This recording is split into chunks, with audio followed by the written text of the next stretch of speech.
Well. Clemson Tiger fans, college football fans, welcome back to another episode of the All In Show right here on Clemson Football at the Voice of College Football. I am, as always, your host, Tiger Paul Craven. Thank you so much for joining me. I got my boy Jordan Bowman. He'll be joining us momentarily. Obviously, tonight we're going to talk mainly about the spring game. And we'll talk a little all around college football at the end, a little transfer portal, stuff like that. But before we get into our reactions to the spring game and all of that stuff, if you are not subscribed to the channel, please go ahead and hit that subscribe button for us. Also, hit that like button. Helps us out on these live videos. And as always, we have the super chat feature available. If you guys want to support the work that me and Jordan Bowman do right here on the All In Show, go ahead and hit that super chat feature. That'll help us out. It'll also guarantee that your comment or question will be read on the live show. And with all of that said, and without further ado, let me bring on my co-host, Jordan Bowman. Jordan, how you doing tonight, man? Doing great, man. Been a pretty eventful week. Just taking everything in from what we saw Saturday, and we're kind of at that time now that the spring has officially concluded. Where now we're kind of assessing where we're at from a roster standpoint, and obviously with the transfer portal window, opening next Tuesday. There's going to be a lot of talk about. How that's concerned, and with the new rules in place, or the new rules that will officially be in place, but they're essentially already in place at this point.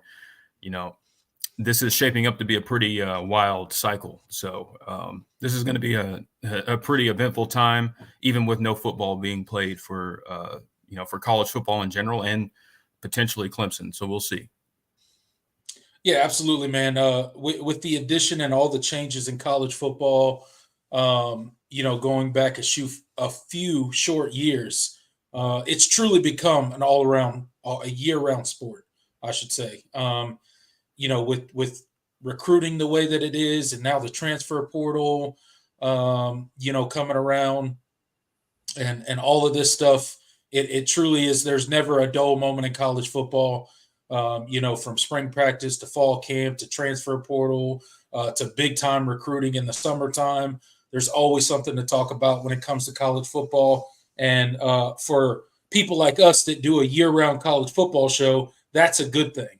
But sometimes it can be a bad thing for our team because the transfer portal is not always kind to every single body. But we'll get into that a little bit later in the show. Obviously, we are going to kick the show off tonight with the not the transfer portal, the spring game. We'll get to that. Our spring game reaction. Our thoughts on what we saw and what is to come for the Clemson Tigers this summer, fall camp, and in the 2024 season. We'll talk all that. But before we do, thank every single one of you for being here tonight. We got 15 people in the live chat right now. Tons of people already getting into the comment section. Thank you so much. Shout out to you guys for getting in there already. We got our buddy John in the chat already. Thank you so much. Go check out the Michigan channel. John does a ton for the Voice of College Football and specifically the Michigan channel. So if you guys get a chance, go show him some love over there. Thank you for being here, John. Appreciate it. Droid3132 is in here. Dylan Spell is in here.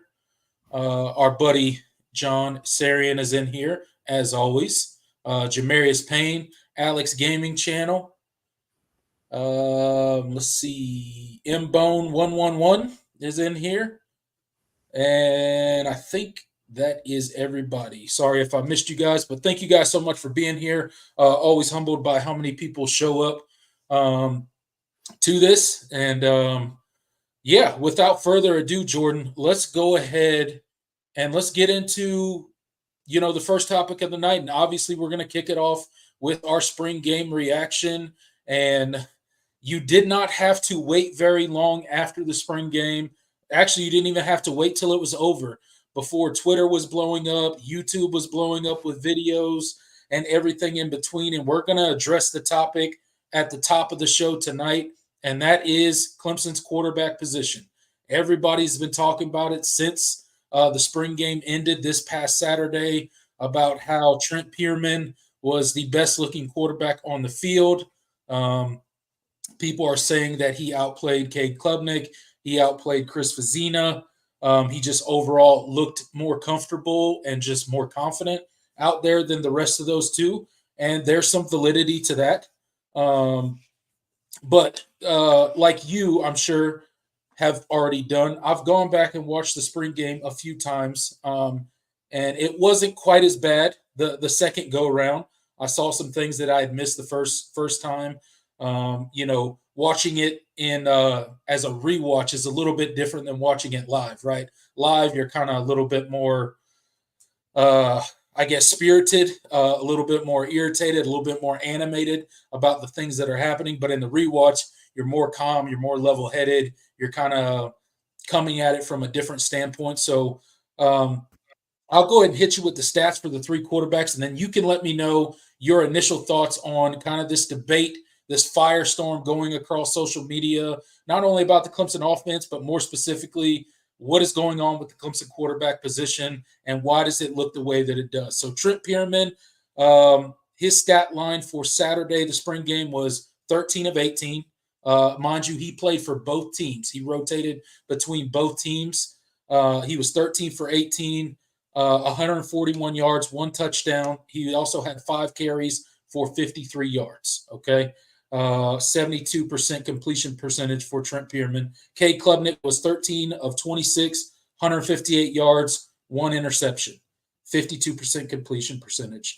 Chris Vizina, 56% completion percentage, 14 of 25, 108 yards, and 2 interceptions, 1 being a pick six to our boy Jamal Anderson. We'll talk about a little bit later. He's definitely a guy that popped in spring. But Jordan, that's the stats. You saw the game more than once now. What are your thoughts about the Clemson quarterback position and what everybody has to say about it on social media? Yeah, I think like a lot of people, like a lot of fans, there were a lot of knee-jerk reactions, and understandably so, about kind of what we saw on Saturday. And I will say this right off the bat: Trent Pierman was absolutely the best quarterback on Saturday. It was very, very evident. And it kind of speaks to what had been hinted about, and we had talked about it a little bit on the show in previous episodes about kind of the internal belief that Trent Pierman was could be a very good quarterback and had shown a lot in practices and scrimmages and just his gamer mentality, his confidence, his leadership was something that really stuck out to people that had been at practice and even through things that the staff had said. So we kind of got some confirmation of that on Saturday. Trent Pierman is absolutely a better player than maybe the casual fan would assume he is. He's one of those players that that Clemson has had over the years where you see his last name and you see the family connection to a coach on the staff, and it's just an eye roll. Not only that, anytime a Clemson fan hears that a player played at Daniel High, it's immediate eye roll, like, here we go. Yep. But this is, one thing that, had been maintained was like, no, this isn't an ordinary walk-on, quarterback. Like he was a 2-time Gatorade State Player of the Year in the state of South Carolina, 2-time state champion. He won a lot of games, and and watching him in high school. I mean, he is not the most physically gifted. He doesn't have the biggest arm, as we'll talk about. But man, he's a smart football player, and he knows what it takes to win. His understanding of offense. There's just a lot to like about him, and I think you saw a lot of that show up on Saturday. I do think this does raise a question, not necessarily about who Clemson's starting quarterback is in 2024, but kind of what the pecking order of this quarterback room should be, and how it's something to be considered if say Cade Klubnik does not take that next step in his progression, because again, Saturday was just one scrimmage out of of how many practices and how many scrimmages they had during the spring. We weren't there for all of them. So it's easy to kind of just take a whole lot from that spring game and just decide, okay, Trent Pierman's our best quarterback. And some people have done that. And I don't want to call them wrong, because when you see what we've seen from Cade the last year, and then you go into that spring game and he shows you more of the same of what you saw last year, and then you see this guy that has been talked about behind closed doors about his ability show up and look just more comfortable in the offense. And it definitely didn't take him as long to get going as Cade did. It raises some questions. And so I think the conversation in general is a valid one. But I'm not ready to just conclude that Trent Pierman gives us the best chance to win and he should be the starter or anything like that. That some people have kind of gone ahead and made that assertion. So, I mean, what were your thoughts watching it? Yeah, so watching it initially, I thought Cade played, pretty bad in the game. I thought Chris Vizina played pretty bad. I thought it was clear that Trent Pierman was the best quarterback on the field. Rewatching it, I actually rewatched it earlier today before we came on, just so the game was kind of fresh in my mind and I could kind of recall certain things that happened in the game a little bit better throughout the show. It didn't look quite as bad as my initial thoughts on the game, the way the offense operated. I thought they had their moments. Obviously, the defense won the day, but getting back to the quarterback position, what I think is important to realize is something that you hit on, right? And a lot of people are saying this and echoing this, across YouTube as a platform, and then the sports writers as well, is this is a spring game, okay? This is a glorified scrimmage, a glorified practice. Everybody says that, okay? You never want to get too high or too low after a spring game at any particular position or for the team overall. I think that's important to remember. You mentioned this is practice 15 out of 15. This is probably the third or fourth scrimmage they've done throughout spring ball so far. And we got to see one of them. Trent Pierman clearly won the day. The dude is a gamer. There's no denying it. Obviously, he's got a skill set. He's a guy that is going to use his feet a lot. He's a guy that's going to go off platform, off script. That's kind of where he lives. That's kind of where he's comfortable. You saw it in the 40+ yard run that he had, that he took it to the house, right? He's got some wheels. He has some athleticism about him, and he can throw the ball. I mean, he had a couple timely throws and a couple really good throws. The one to Brian Wesco in the corner of the end zone comes to mind, and he had a couple others that were really good. So taking nothing away from him, but I'm not ready to jump and say, let's start Trent Pierman week 1 against Georgia, right? Okay. Like, I'm not going to go there. Okay. I think that's a little bit of a stretch. That's a little bit of an overreaction, if you will, to what happened in the spring game, to be able to, as fans, to say that.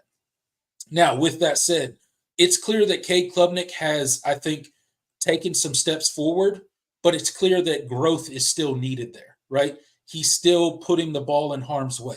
He's still, not seeing the field as quickly as he should, right? There still are things that he needs to work on, but I think going back specifically today, I watched it. I think he started off really slow in the spring game. He did not start off really well, but then he settled in. He had a really nice drive where I think he went 7 of 9 on a 75-yard drive where they capped it off with a 1-yard touchdown by our boy Aiden Strecco over there out there doing his thing on the spring game. So he looked good, man. He had some really nice plays. He did. He looked good. He looked explosive. He looked athletic out there.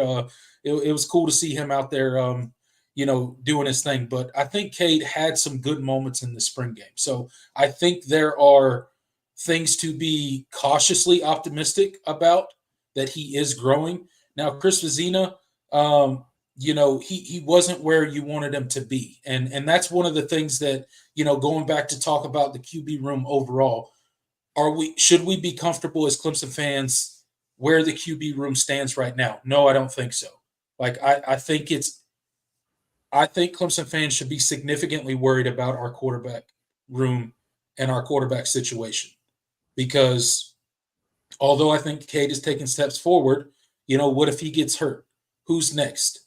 Chris Vezina, he looked bad. Again, in one spring game, a small sample size, looked bad. Trent Pierman, but then after that, what do you have, right? So I don't think Clemson is in a really good situation when it comes to quarterback. I don't feel really comfortable or confident in this position right now. I think there's obviously got to be some transformation over the summer, particularly in this room, for Clemson's offense to really take that next step forward that we're anticipating for them to hopefully take come the 2024 season, and frankly, the step that they have to make in order for them to be competitive in the 2024 season, because waiting week 1 is a Georgia Bulldog team that is absolutely elite. And if you're not ready, they will crush you. And they will embarrass you on national television. Just ask Florida State. Okay, so there's got to be some transformation over the summer, specifically at this quarterback position. Yeah, I think you nailed the head. You hit the nail on the head. I mean, there's no reason to look at this quarterback room and what we saw on Saturday and think, yeah, I think we're in a good spot at that position. We're not. And I think it's something I was I mean, you and I had both talked about it. I think we made I think Clemson made a grave mistake by not going and at least attempting to get some help from the transfer portal at the quarterback position. They didn't even try. So, no, when you take that sort of risk, I mean, you have to be certain that you believe. I mean, it's a testament that they believe in the guys in the room. But belief can only take you so far. You have to actually see it. And so, like you said, rewatching the game, I thought Cade played a lot. He played better than people gave him credit for, and he definitely settled in. And also, it should be pointed out, we kind of got scammed anyway. We thought we were going to have more of that for the first team offense playing than we did. Yeah. But they still, they were not playing. Yeah, but still, it's still valid that Trent Pierman came in with that he had to play with the same guys that Cade and Chris Vizina did and looked better. 100%. But my point is that we haven't seen Cade with the real offense. The guys that we expect to be relying on, Adam Randall did play, but we didn't see Jake Brenningstool. We didn't see Tyler Brown. We saw Antonio Williams. That was really good to see. Yeah. But Phil Maffa didn't play. We don't it wasn't the core of guys that we thought we were going to be getting. Troy Stellato, obviously, so I don't want to say that we saw what we're going to see in week one, but it still is something to be concerned about, because you just whatever steps forward that Cade has made, it's not. It clearly hasn't gotten, it's not to the point where we need it to be. And he's still, there's like you said, there still needs to be growth there. And we don't feel, I have no reason to feel comfortable with Chris Vizina in any sort of situation right now. And Trent Pierman, while he looked the best on Saturday, he's still by far the most physically limited quarterback in the room. Yes. And so when it comes to, when we get to a live situation where we're playing against another team, if he has to play, I can't just say that he's going to come in and light the world on fire. Maybe he does, but he definitely has a lot more limitations from his, his not athleticism. I think he's a good runner, but his arm talent, most specifically. I mean, he can, he throws it on time, and he can make a lot of the short to intermediate throws. But I mean, I saw him on that free play that they got, where he just kind of, I think it was an offsides on the defense, and he kind of just threw it deep, and it was well short of any receiver. Like, there was nobody there. He does not have the arm to really hit on a lot of the explosive plays that Garrett Riley is going to be wanting to scheme up, and the explosive plays that this Clemson offense needs to be successful in 2024. So, there's a lot of drawbacks, even if if Trent Pierman is the best quarterback, where it's like, well, there's going to be games where maybe he's not, as sharp and on time as he was on Saturday. And now what do we do? Because now he doesn't have the ability, the physical tools to really bail himself out if things aren't working. So that's kind of where we're at, man. The quarterback position is just it is what it is, and we have to. It's a hope kind of thing to that. These guys take the necessary. Cade takes the necessary steps. Chris Vizina takes the necessary steps, or it could look more. The offense could look more like what we saw last year than what we want to see. So. Yeah, I mean, and it's, this is not a comfortable situation for Clemson fans to be in right now, right? This is less than ideal, to say the least, about the quarterback position. For the program, man. It's a big year for the program. Yeah, it really is. I mean, I think a lot is riding on this 2024 season. I think there's a lot of people outside of the Clemson fan base, inside of the Clemson fan base too, but specifically outside of the Clemson fan base, who are looking to Clemson to be like, which direction are they turning this year? This is really, like you say, this is a pivotal year for the program. Are we going to continue our downward trend like we have for the past 3 seasons? Or are we going to start righting the ship and getting better, right? I'm not saying we got to go from where we're at now to we're in the national championship in 2024, right? But are we going to right the ship where it's clear that Clemson is moving back in a positive direction, closer to where we were in 2018, right? In 2019, right? And I think you're right. This is a pivotal year for that. And where we sit at quarterback is an uncomfortable situation to be in, especially when you think about that's kind of the expectation this year, is that we kind of right the ship and we start moving back towards where we were during that 6-year playoff run. Are we going to get there? I don't know. But those guys, like I said earlier, the quarterbacks have to take a huge step this summer. there's got to be a lot of growth from them this summer. Cade's got to transform over the summer. Cade's going to be the starting quarterback. I mean, let's just face it. That is what it is. He's going to be the starting quarterback. Trent Pierman is not the starting quarterback for Clemson.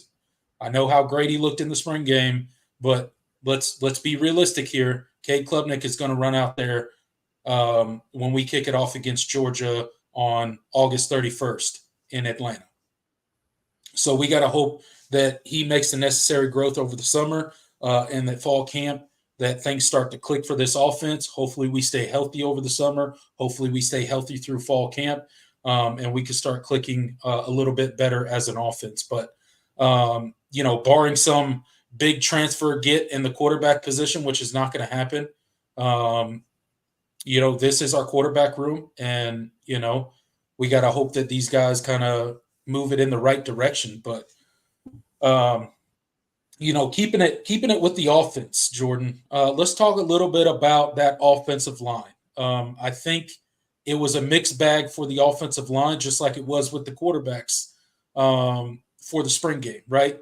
The offensive line looked pretty good at times, created pretty good pockets at times. And then at other times, there were a ton of sacks in this game. I lost count at how many sacks. There must have been probably 10 plus sacks in this game by both sides for defense. But really specifically, that orange side defense was getting after the quarterback in a big way for majority of the game. I think Stephon Green had 4 sacks or something crazy like that.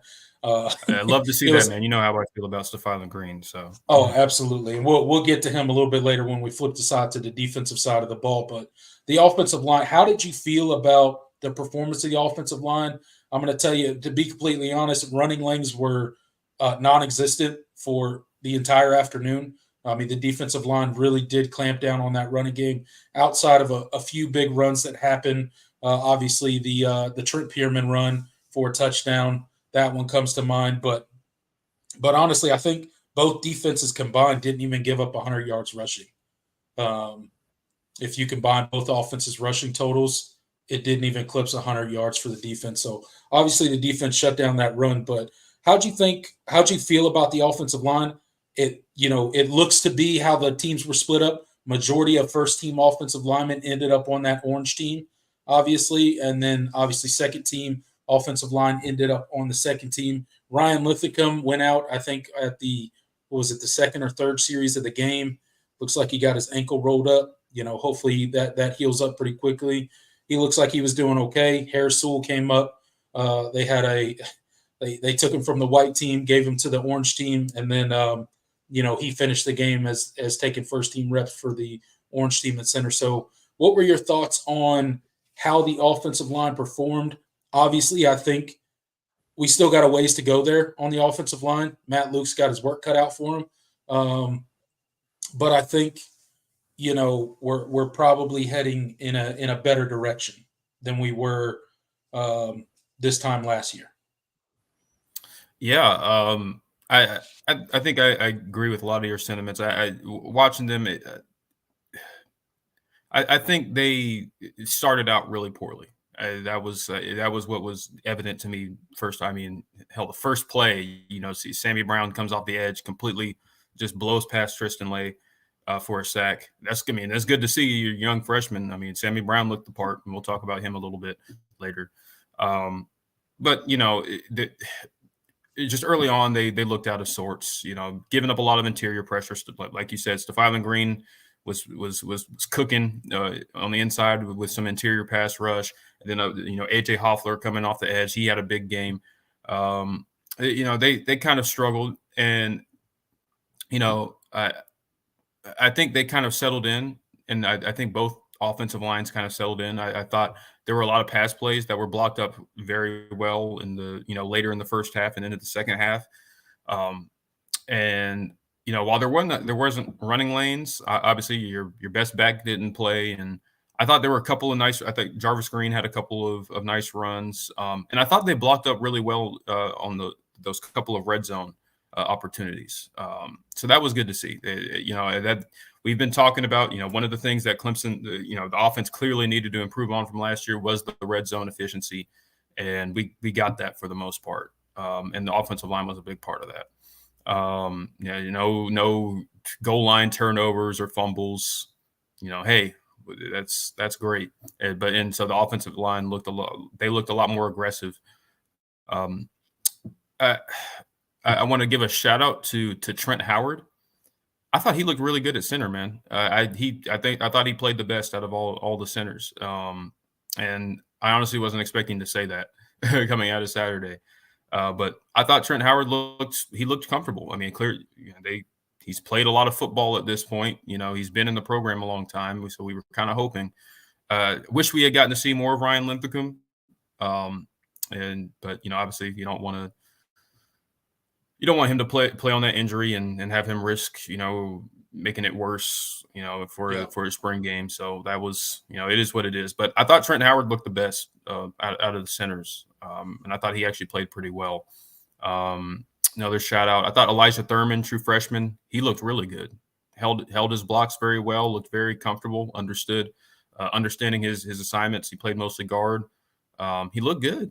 And it's kind of it kind of confirms that we kind of, you and I both thought that just watching him when he committed, like this is a guy that looks like he could potentially play early, and help Clemson from a depth perspective early. So that was good to see. But yeah, all in all, I thought the offensive line was, there's still a lot of work to be done, but it was a mixed bag. There were some good moments, and I thought they settled in the second half. So yeah, I don't feel bad about where we are at that position. I'll say that. I still have concerns, but I don't. It's not as dire of a situation as I think the quarterback position is right now. Yeah, I think we got a good 5+ guys there that can really go out there and play really well. I mean, you mentioned quite a few of them. Walker Parks didn't play, right? So that's a guy that we know can absolutely ball when he's on the field. We've seen the impact that he's had on this line, when he is healthy and when he is in the game. So, I think there's obviously still development there that needs to happen along the offensive line. But I think, like I said before, we're trending in the right direction. We're certainly moving towards a better place than we were a year ago. And I think there's a lot of talent here. And I 100% believe we have the right coach in to develop that talent and really get the maximum amount out of the guys that we have in that OL room right now. Not to mention all the guys that are coming in that Matt Luke has been recruiting in the 2025 class. So definitely heading in a better direction when it comes to the offensive line. Obviously gave up far too many sacks. I think the Orange defense alone got 9 sacks on Saturday, which is absolutely insane. And they were supposed to be they were supposed to be the worst defense. Yeah, that was supposed to be the scrub defense out there. And they went out there and got 9 sacks. So shout out to them. But with that said, some of those were quick whistle, may have not been sacks, but the quarterbacks aren't live, so obviously anytime they get close, they go ahead and blow it dead and call it a sack. So I think that works against the offensive line a little bit. Sometimes the quarterback can step up in the pocket and avoid some of those sacks and those type of things. But obviously still some work to be done there, but I think we saw that it is improving. We are moving in the right direction.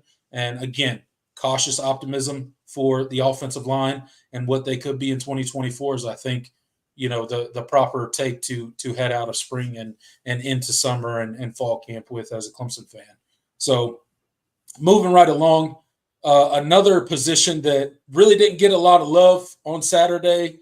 There wasn't a whole lot of room for these guys, and that is the running back position, right? This is a position that me and you talked about early on in spring when they were first starting spring practice about how excited we were to see who stepped up outside of Phil Maffa. We know what Phil Maffa is. We knew coming into the spring game that Phil Maffa was going to get 0 snaps. He was not going to suit up. He was not going to play. There was no chance that they were going to risk injury, knowing what Phil Maffa is to this team and knowing already what he can do on the field, right? Phil Maffa doesn't need to play in a spring game. So I was excited coming into this game to really see how these running backs stacked up behind Phil Maffa and who would really emerge as that two guy. All throughout spring, we've been hearing about Keith Adams Jr. and how he's really started to solidify himself as maybe that number two guy, because obviously the guy that we kind of tabbed early on in spring, Jay Haynes, hasn't been available, right? He's been out since mat drills early on in spring, hasn't been able to recover from that hamstring injury, and just hasn't been on the field. So, um, like I said, less than 100 yards rushing for both sides combined. Not a whole lot of carries for our boy Keith Adams Jr. I think he got 6 carries on the day, so we didn't get to see a lot of him. Um, I think Strecco probably had one of the best days as far as running backs go. Um, but what were your thoughts on the running back position? Obviously, I already talked about it with the offensive line. There weren't a whole lot of holes for them to get through. Every time they tried to bounce it outside, that defense was in pursuit, and there was a million of the other color jersey all over these guys. Tons of tackles for loss anytime they tried to run the ball. I specifically remember our boy AJ Hoffler, and I think it was Peyton Page that blew up Keith Adams Jr. I think before he ever even got the handoff. Like, I think Cade Yeah. was still trying to hand the ball off to him, and they were basically going to tackle both Cade and Keith Adams Jr. So that defensive line was relentless in the run game for the most part. But with that said, thoughts on the running back position and who kind of caught your eye in the spring game? Yeah, like you said, I mean, they didn't run the ball a ton, and the opportunities they did get there wasn't a lot going. And that just kind of goes back to defensive line. Our depth at defensive line is clearly much better than our depth at offensive line, and really just it didn't matter who you threw out there. The offensive line was going to get beat at times. So that meant limited opportunities for the running backs. I thought, like I said earlier, I thought there were some plays that were blocked up well, especially in short yardage. But yeah, for the most part, there wasn't a lot going for the running backs in this game. Keith Adams, he didn't really get an opportunity to show a ton, so I don't want to say he's definitely like he shouldn't be RB2 or he should. We'll kind of continue to see it, but yeah, Peyton Strecco definitely had the best day. Jarvis Green had a couple of good runs. I think David Jemome, I think he got one or two carries. Didn't get to see him a ton, the true freshman. I just there wasn't a whole lot. Tristan Rigby got a few carries. Like there were a lot of names that we probably are not going to be hearing much of this year. So it's hard to get a gauge of kind of where we are from a running back depth perspective right now. And obviously that spring game was not going to help us do that. So all in all, RB2 clearly I think is still kind of, up for debate, or I don't want to say wide open, because it's clear that the staff really feels the best about Keith Adams Jr. right now. But it's very clear that we're not going to have a 1A, 1B type situation this year. Yeah. It's the Phil Maffa show this year with one guy, maybe one or two guys coming in to spell and give a different look. But it's the Phil Maffa show in 2024. So, I don't have too many thoughts about the running backs. It just they are what they are right now. Yeah, I think it's pretty clear that it's the Phil Maffa show, and the other guys will be coming in to give him a breather when need be. And then other than that, he's going to be out there, taking the bulk of the carries every single game. Obviously barring injury or anything like that. But I don't think you can take anything out of the running back room as far as the spring game goes. I mean, it's just who knows what it stacks up behind Phil Maffa for RB2. I don't think that'll really be settled until probably fall camp. We'll see kind of how it stacks up then. But, outside of that, we know who RB1 is, and that's a very good thing. So we got some guys behind there that are athletic, that got some speed. So we'll see how they come along this summer. Let's transition to our skill guys, our guys on the outside.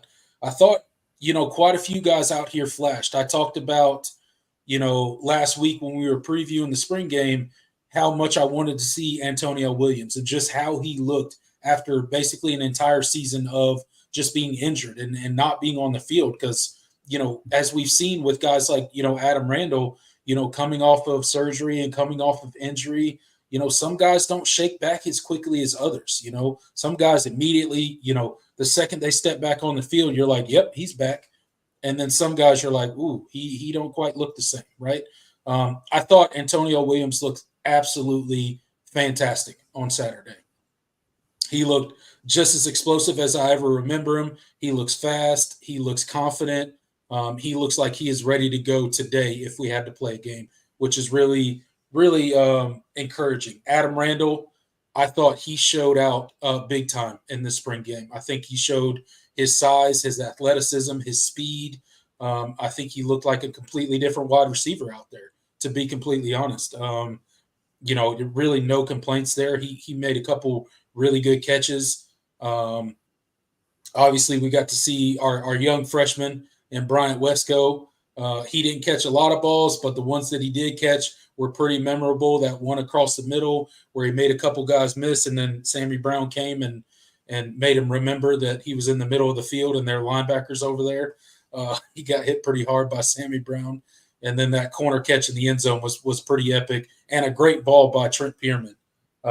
So shout out to Trent for that amazing pass. But that's just a couple of the guys. Who were your guys that really stood out at the wide receiver position, and what did you think? Because I thought that we saw the potential of this wide receiver room, and that's with missing a Cole Stout, or not a Cole Stout, a Cole Turner.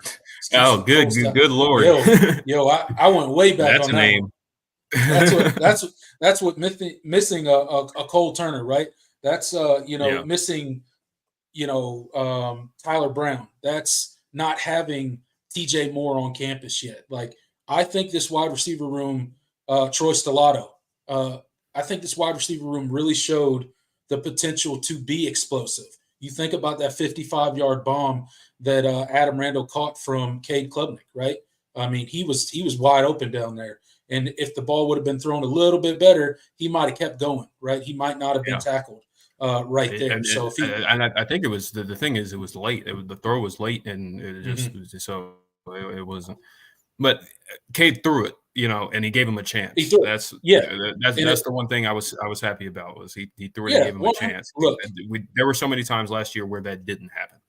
Yeah, last year that ball was never thrown. That ball did not get thrown last year, and if it did, it was like 10 yards out of bounds for like whatever reason, right? Or it was so poorly thrown that the receiver has to turn into a cornerback a DB, to make sure it's not picked off. Yeah, absolutely. And they're swatting it down like they're the DB, right? So to see our offense connect on a 55-yard pass and to see some of the pass plays that were made in this game, although it wasn't a great offensive performance, that's not what I'm saying. But I do think this receiving core and this offense showed the potential to be much more explosive than they were last season. So that was my big takeaway from basically the wide receivers and kind of the offense as a whole, is like we have the ability to do it. Obviously it's all got to come together and there's still got to be a lot of growth, but the pieces are there, I think. Yeah, I think you hit the nail on the head. This wide receiver room is in a really good spot right now. I don't think there's any reason to think that they can't be really successful this year. I think everything that they could possibly need, for Cade or whoever is at quarterback is right there. I thought they were really good. I thought they were a lot better than people gave them credit for last year, but things didn't work out. And obviously injuries played a part in that. But this year, man, there's not an excuse we can really give unless some drastic rash of injuries down the board happens again, like a 2021 situation. Like, this wide receiver room, it has a lot of options and a lot of capable pieces that would be successful at like anywhere else. If Adam Randall shows what he did on Saturday on a continuous basis, that's a number one, dynamic number one option potentially right there. If Bryant Wesco shows what he did and what he's continued to show, what he's shown throughout the spring, that's another really good option on the outside. If Antonio Williams is back to himself, that's another option that you can play in the slot. You can play him outside. You can play him basically anywhere, and he's a very dynamic weapon. If Tyler Brown takes another step going into his second year, it's another option you have at slot, but really he can play anywhere too, and he's a big play threat. You can throw him a screen. You have that option. If Troy Stellato can get healthy, another great option. You already mentioned, TJ Moore coming in the spring. I'm sorry. Well, coming in the summer, and I think he's going to be. I think he's moving into Clemson this month or maybe next month. He's going to be here earlier. He's going to be on campus earlier than expected. So, obviously spring's over. So, but him getting adjusted and settled in earlier can only help him. There's no excuse, man. Cole Turner, if he comes back healthy, that's another deep threat speed option that you have. There's no excuse. There won't be any excuses for Cade or whoever starts or whoever at any point, whoever plays quarterback. There's no excuse. This wide receiver room I think is really, really good, man. And like you said, they got to put it all together, and it's got to happen on the field. But from what I saw on Saturday, decent quarterback play means Clemson. I think this offense is going to be really, really good. Yeah, I couldn't quarterback play. Get them the ball. I couldn't agree more. I really think this skill group is in a really good place. I think they have the, like I said, the potential to be explosive, but, the guy's got to be back there at quarterback, if that's Cade, that he's got to deliver that pass, and it's got to be delivered on time, and he's got to make the proper reads and, all of that stuff as well. So obviously still a lot of work to be done for this offense, but finishing up with the offense, the tight end position, I thought our boy Josh Sapp had an amazing day. I think he was 3 catches for 60 yards. Had a pretty good day. You could see that ability. Obviously, Brenningstool didn't play. We know what Brenningstool can do, but it was good to see some of these guys that are playing behind Brenningstool, Josh Sapp, Olsen Pat Henry, guys like Olsen Pat Henry had a couple drops, but he had a couple catches as well, and he showed his ability out there. So I think from a depth standpoint, we're in a really good position at the tight end room too. Yeah, man. It kind of goes right back into, the pass catching options that Clemson's quarterbacks will have at their disposal. There's no reason to think this passing offense doesn't take a big step, but it's the quarterback part that we're worried about. Yep. The tight ends look good. Josh Sapp, I think Josh Sapp clearly separated himself. He's clearly the second option. He looked crisp in his routes.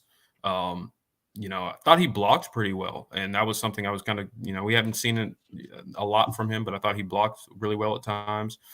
But the downfield play ability was really exciting to see.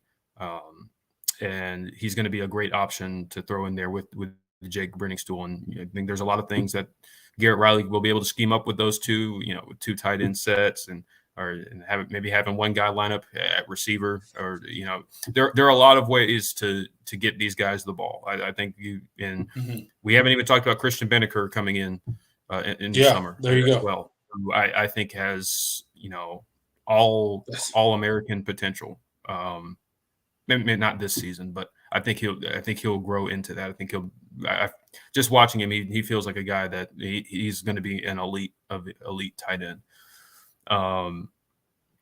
So like there's, Olsen Pat Henry. I think he continues to show, like, if he makes those catches, like, we're having a different conversation about him. I think he Huge. just kind of Yeah. got in his head a little bit. But you see the ability; he gets open. You see the athletic ability.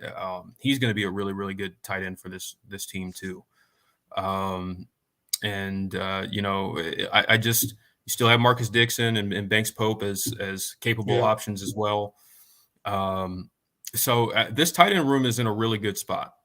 So just like the wide receiver room, there's not really reasons to think that if this offense isn't successful this year, it's like, oh well, we didn't have weapons. It's the weapon. It's like we didn't surround Cade with enough talent.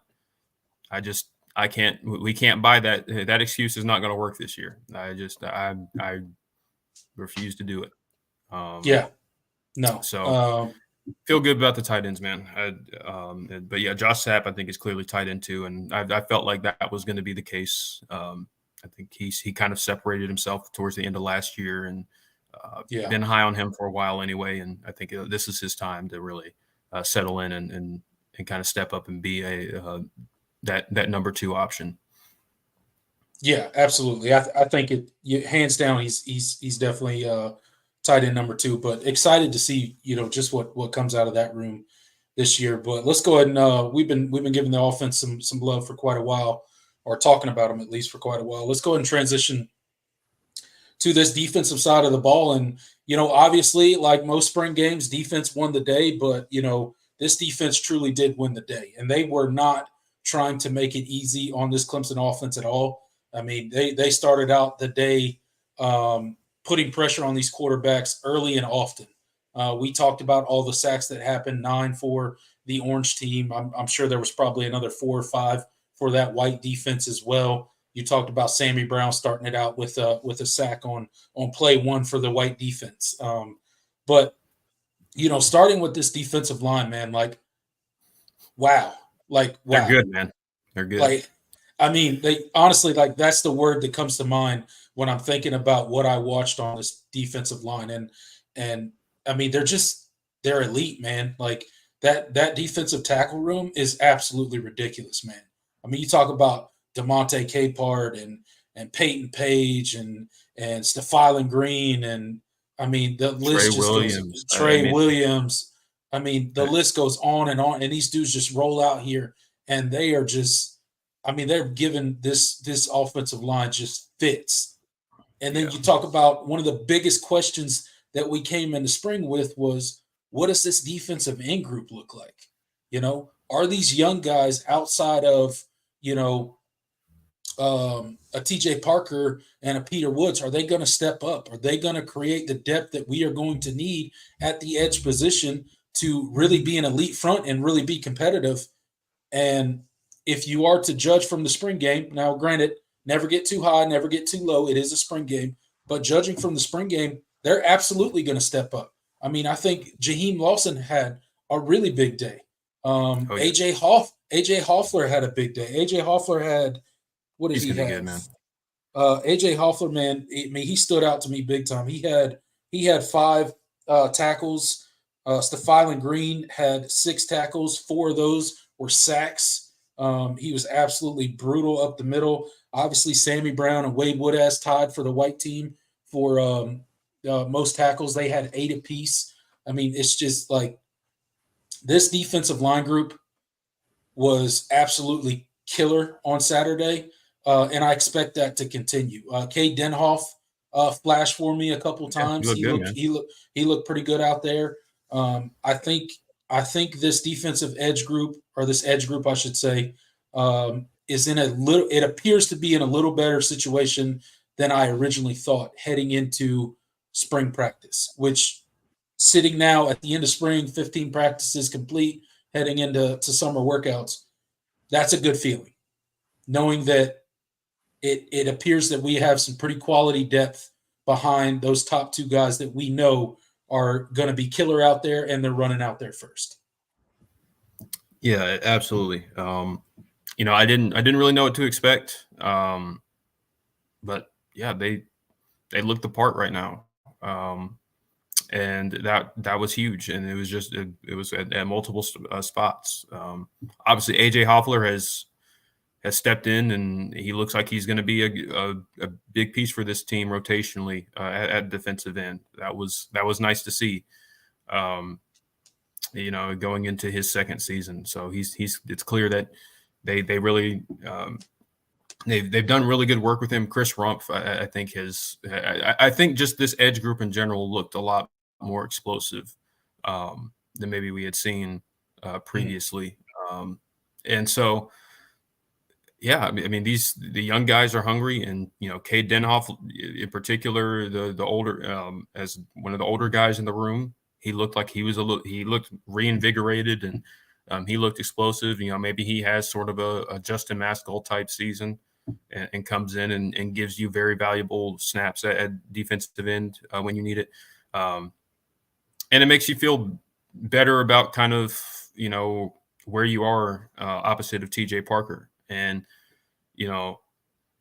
makes you feel like, okay, we're not going to be, I think we're comfortable saying that this team isn't going to have to rely on Peter Woods, eating up a lot of snaps at defensive end. Like, I think this frees him up a lot more. Yeah. Like they'll still put him on the edge.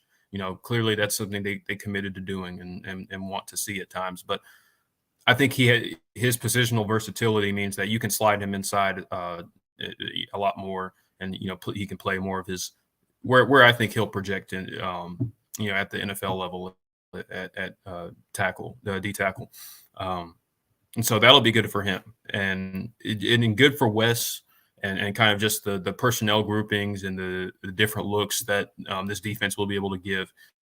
Having options that you feel can give you quality snaps outside of TJ Parker, Peter Woods means that it opens up a lot more for this defense. So yeah, that was good to see.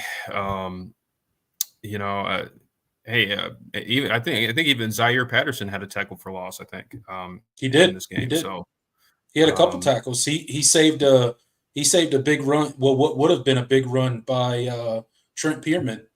Yep. He kind of broke off and grabbed him from behind a little bit. Obviously didn't take him to the ground or anything, but I mean that run that would have been another 40+ yard run for Trent Pierman if Zaire Patterson wasn't right there making that tackle. So yeah, absolutely. Yeah. So we'll kind of see. Like I said, it gives you more options. I think someone mentioned in the chat about Caden's story. He played both D tackle and defensive end too. So giving him a lot more options as well. There's a lot of positional versatility on this defensive line. They look explosive. They look nasty, especially in the middle. Demonte Capehart. Demonte Capehart is going to announce. Like I think. Yeah. I think obviously Clemson fans are very aware of him and kind of his ability, and I think he started to break out a little bit last year, and I saw him get noticed by NFL scouts and like on onliners. Like, wow, I was watching this Notre Dame film and I see him blow up the Notre Dame, like just completely push the Notre Dame center on his butt and blow up a duo run, and so. But I think he's going to announce himself to the world this year.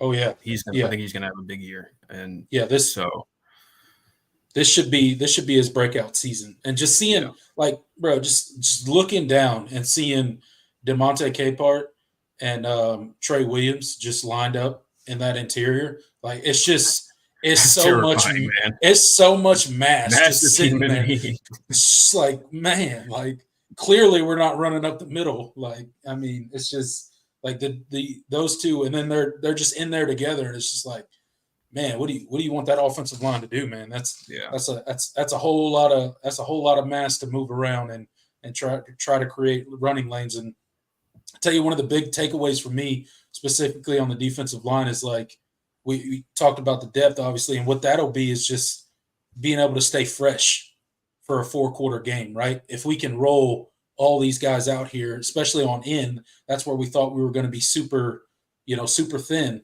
It appears that, maybe we got something with some depth there, and that's just going to help that D-line stay fresh.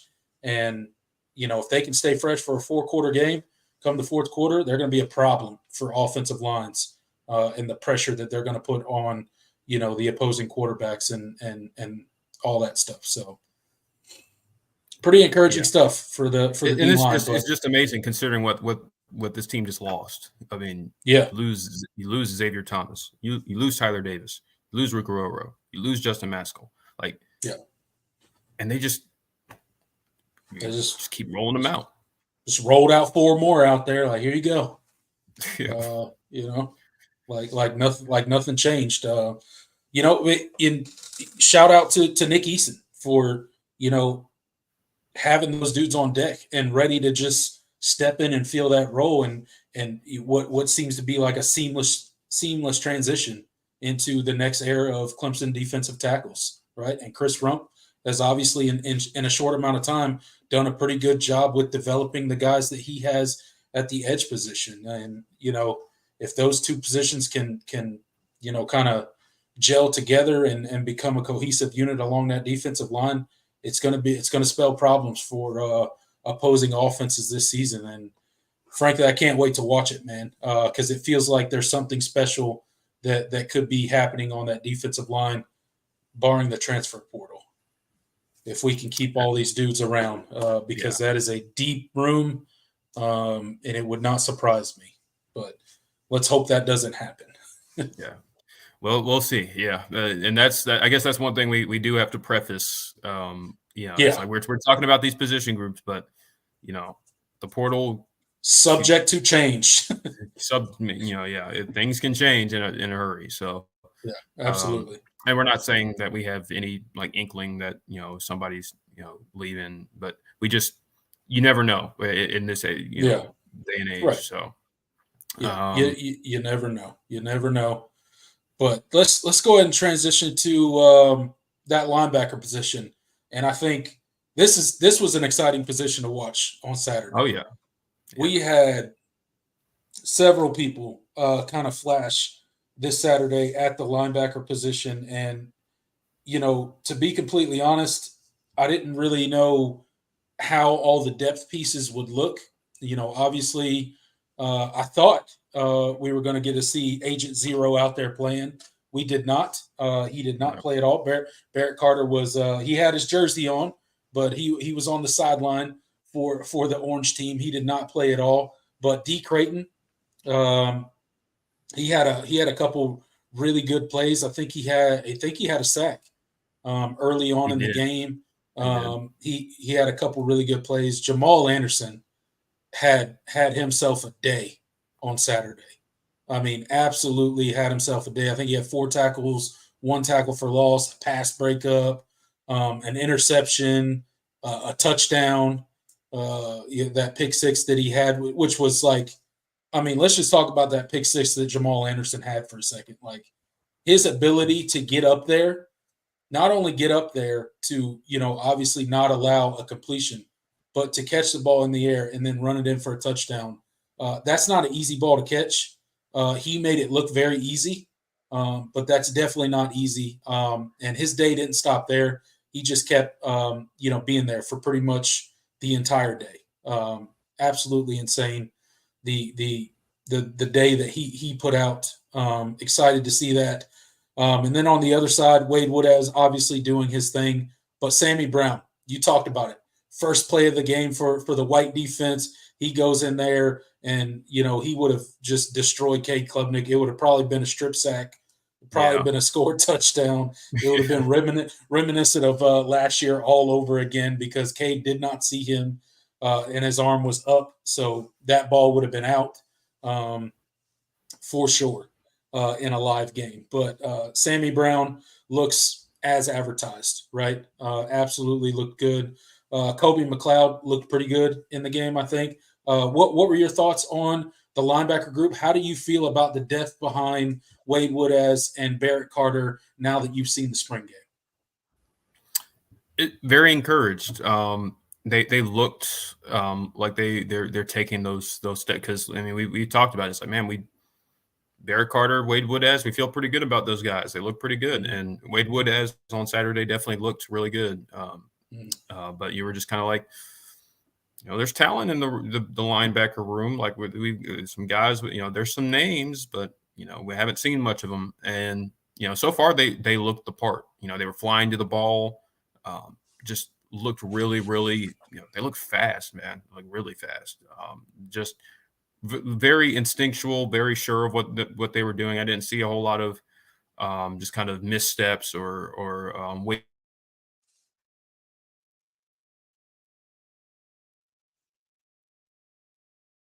wasted movement. Have to close space in such a quick amount of time. So yeah, I thought they looked the part, and that was good to see. And obviously, you mentioned Jamal Anderson was obviously the standout. Loved him as a recruit, and I think he's going to be a big piece for this defense this year. His athleticism is and his eye for the football gives you a lot of options in coverage that a traditional linebacker wouldn't give you. Kind of similar to Isaiah Simmons and what Clemson had with him. Maybe not to the same degree, but very close. And he looks good, man. Looks like the light bulb is coming on for him. So yeah, that's a very big deal. And yeah, he's going to be a good piece for this defense. So feel good about where the linebacker position is. And we'll see how they continue to take steps, but they look good on Saturday. Yeah, they absolutely look good. And keeping with the defense, talking about the cornerback position, our boy Tavoy Fegan got his first interception. That was a really good interception. Obviously, he jumped that route. It was I guess it was an option route for Adam Randall. Obviously, Cade thought he was going to take the out route. He continued to upfield, and Tavoy Fegan broke off that route and took that almost back to the house, but not quite. But shout out to him. He looked really good out there. He looked comfortable. Looked like he was playing fast. Avian Terrell, he had a few pass breakups that come to mind. Some really good ones. Obviously, he looked really good. He looks like he's taking that next step forward, which is good. Shelton Lewis, he's out there, just hitting people. I think about that hit he put on Keith Adams Jr. Was it Keith Adams? Yeah. Yeah, it was Keith Adams Jr. where he kind of knocked the wind out of him, but he hit him pretty hard. Bad throw by the quarterback, kind of left kind of a hospital ball. Left his running back out there hanging. But shout out to Shelton Lewis for delivering that hit. That's what you got to do in the game, right? One of the young guys that flashed for me though is Brandon Strozier, man. Like he was out there playing. A couple pass breakups, really good tackling out in space, out in the perimeter. Pretty excited about what he could possibly bring to the table this year. So what were your thoughts on the cornerback position? Obviously Shelton Lewis and Avian Terrell, those two guys are being the ones that run out there first. Obviously Jaden Lucas is a guy with a ton of experience. We know what he could do on the field when healthy, but obviously he didn't play. But out of the guys that played, who kind of jumped out? Who kind of caught your eye? You kind of hit the nail on the head. You mentioned them. Avian Terrell and Shelton Lewis, they look really good.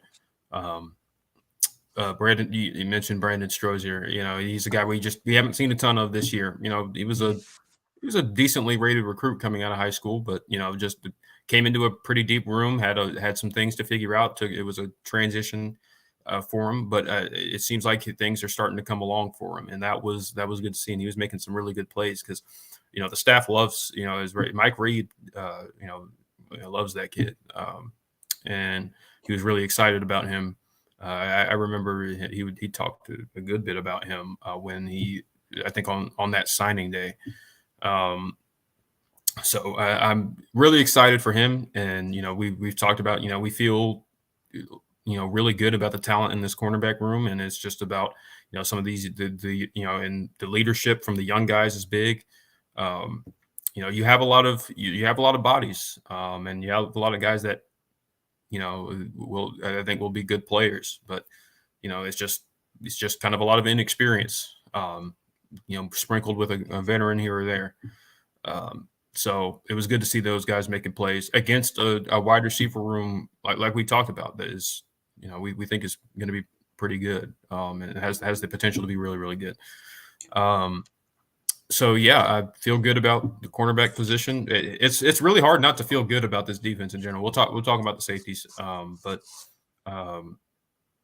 yeah, man, I just there's a lot to be excited about on this side of the ball. It just I've been kind of wondering when I was going to say something kind of negative or a concern, but I don't, man. Like I don't expect the defense to be perfect this year, and every defense has its weaknesses, but I have no reason to think they won't be good again this year.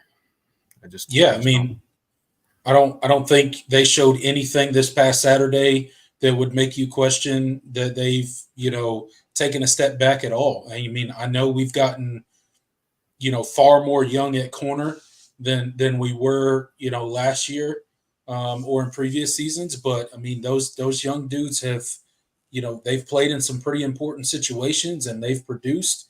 It looks like they're taking another step this spring. They look to be hungry. I mean, they're out there competing. Probably one too many pass interference calls, but again, that happens in competitive football. Hey, you know what? And I think that's a positive for the receivers because there's so one thing that is we talk about being explosive and all that, but sometimes just being able to sell the call when you're getting manhandled, that's 15 yards in the first down. Like sometimes that's all you need to do. That's right. Yeah, things moving. So I thought and you saw it. Good. You saw it keep several drives. Going in that spring game. Some of those calls where the receiver was just going to get the ball, and the DB didn't quite get their head around soon enough, and boom, there's a pass interference call. Hey, it was 3rd and 10. Now we get an automatic first down, and we're keeping a drive going. So yeah, it was really good to see. But transitioning to the safety position, this is another super deep position, like the defensive tackle position for the Clemson Tigers. It was really good to see Tyler Venables out there playing football again, man. It feels like it's been so long since we've seen him on the field. Good to see him out there running around, being healthy again, hitting dudes, all that kind of stuff. Khalil Barnes, obviously out there. Think about that PI call he got when he was going up against Antonio Williams. He was pretty upset about that call, but two good guys going against each other. You like to see that competition. Obviously, RJ Mickens did not play. Let's see who else popped in my mind. Noah Dixon comes to mind. He made a couple plays out there. That's a young guy that could really help that room as well. But this is really a deep room. Some guys didn't play just because they're letting some of those younger guys get in and really show what they can do. But like you said before, I don't really have any points of complaint for this defense. I mean, they absolutely showed their ability on Saturday, and not that they're going to be the number one defense in the country, but they're going to be a very good defense, and they are going to be a problem for majority of the offenses that we play this season. So if our offense can just take a couple steps forward, we're having a completely different conversation come mid-season. Yeah, absolutely. I feel good about where this room is. I mean, there's a lot of young talent still in the room, and you mentioned Tyler Venables and him going out there and playing football. I mean, he's one of the old guys now. He's one of the guys with the most experience. So Clemson is they're definitely going to be leaning on him from a leadership standpoint, and just him out there and looking like himself and flying to the football. That was good to see. And so him and Mickens are definitely those are the old heads in the room. Yeah. You mentioned Mickens didn't play, but But the youth in this room is really exciting. There's a lot of reasons to be excited. You mentioned Khalil Barnes. Breakout freshman last year just came in ready to go and helped Clemson win. Helped Clemson in a big way defensively last year. So I expect him to take that next step. He looks exciting. You mentioned Noah Dixon, true freshman. Made a couple of pass breakups. Looked good. Just good to see him out there. So I think this room is in a good spot. We still have guys. Kylan Griffin, who played in a big role last year. How does he look in kind of? Technically, this is year 3, but he was a redshirt freshman last year and did so. How does he look? His second year really playing. Sherrod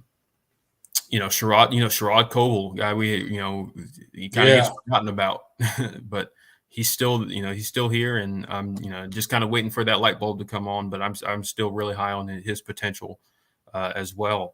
I think the talent in this room, you have to feel really, you have to feel pretty good.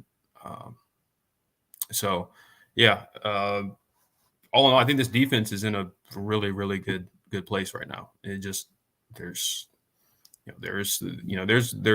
spots here or there, but there's not. From what I saw Saturday, there's not a whole lot of cause for concern, and just the track record with this staff defensively, it's hard to think that they don't look good this year. Yeah, absolutely.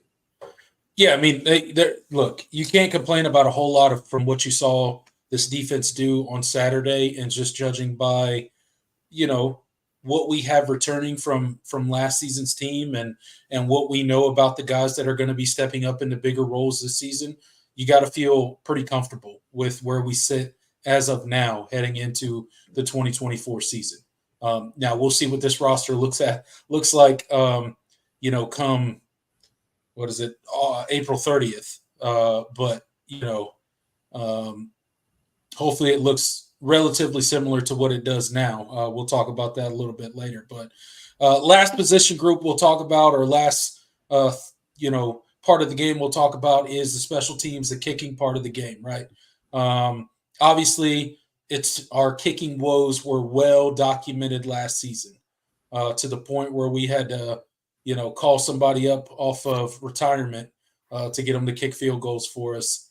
But the spring game was hit or miss when it came to kicking, right? Yeah, quite literally. Yeah, literally. Nolan Hoosier went out there and hit two field goals. And then Robert Gunn went out there and missed 2 field goals. And that's kind of the story of the day for the kicking game. Now, we heard coming out of spring practice, heading into the spring game, that Robert Gunn had been slightly more consistent than Nolan Hoosier. Obviously, that didn't manifest on Saturday. Obviously, Nolan Hoosier hit both of his field goals on Saturday, and Robert Gunn didn't hit a field goal. So it's one of those things where, it's unfortunate, but you want one of those guys to pull away. And if it's Nolan Hoosier, then so be it. If it's Robert Gunn, so be it. At this point, I could care less which one it is. We just need one of those guys to really take a step forward and take that job and secure it and make it a no doubt. This is our guy. This is the guy that's consistent. When we need, a 45-yard field goal to win a game, this is the guy we can count on to do it. We're going to need that at some point in time this season.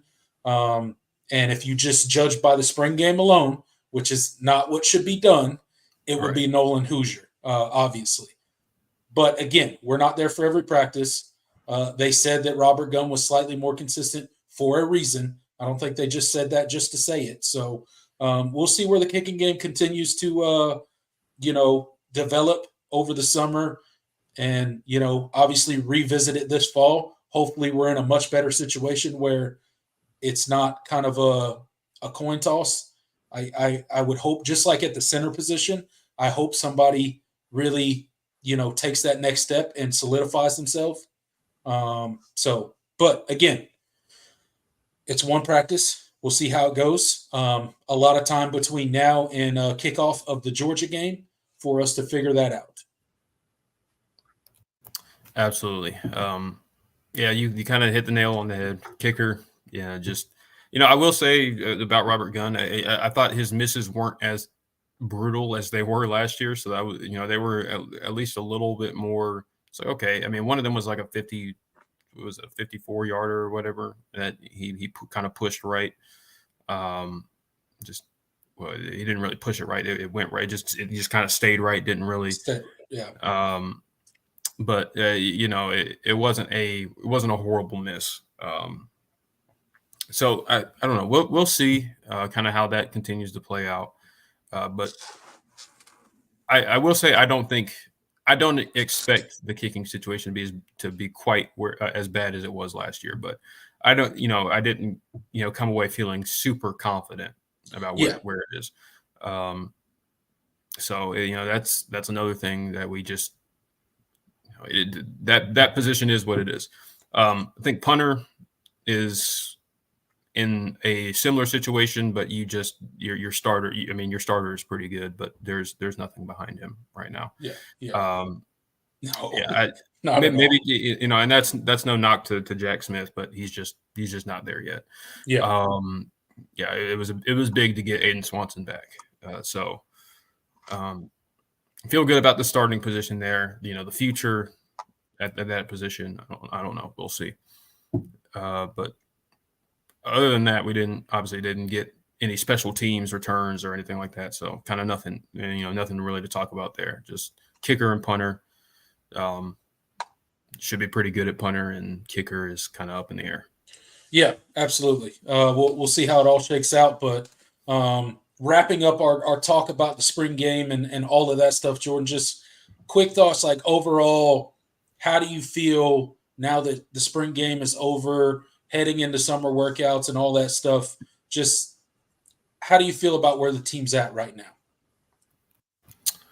I guess really the best thing to say is cautiously, very cautiously, slightly optimistic. And it really is only one position that is really, I just am really worried about where, whether it gets to where we need it to be. And that's quarterback. And unfortunately that's the most important position on the field, and ultimately handicaps your season and determines your season. I think this team has all the makings and all the ingredients to be a college football playoff team. Yeah. I think you and I would both agree. I feel like in a lot of years past, like this roster, we would be talking up a lot more. And the expectations would be a lot higher. Like, if this was like the Trevor Lawrence, Deshaun Watson years, like we'd be like, oh yeah, this is a national championship contender. But I'm not there. And obviously quarterback is the big reason. We don't know if we have a signal caller that'll ultimately get this offense back to where it needs to be. And so that's where we are. Defense. Yep. The track record speaks for itself. They looked the part Saturday. They've looked the part, every single season basically. And the talent, on that side of the ball just continues to, give you a lot of reasons to be excited. In offense, there's promise. There's a lot of options. There's a lot of potential, but it's about it actually being realized.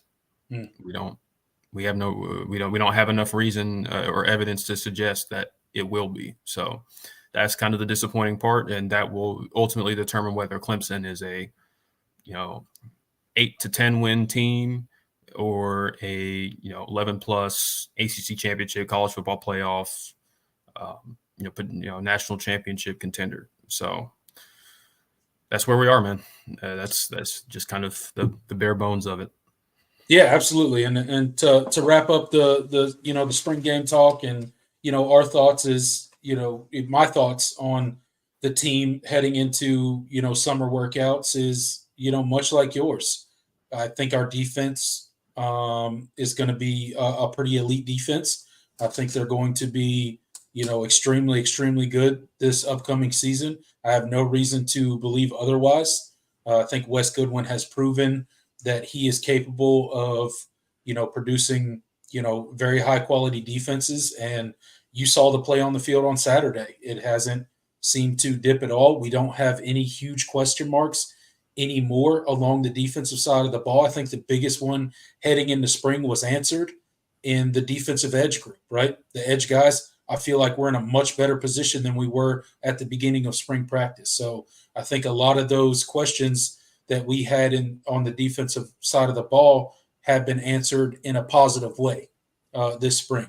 Now, going to the offensive side of the ball, there's still some unanswered questions, right? Or some questions that are, still remaining. We're still not where we need to be in a couple areas, right?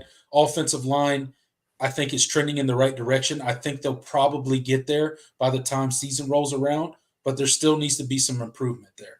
The quarterback position, you hit on it. I'm not going to, reiterate that. The quarterback position has to get better. If not, it will greatly diminish what the offensive side of the ball can do in 2024. And I think we could be a really good offensive line, our offense in 2024.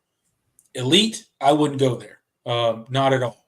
But we could be much better than we have been the past 3 seasons, just judging by how different the skill position looks and the way that the offensive line is trending, and knowing that you got a guy in Phil Maffa in the backfield that you can rely on, for as many carries as you need him for in a game. So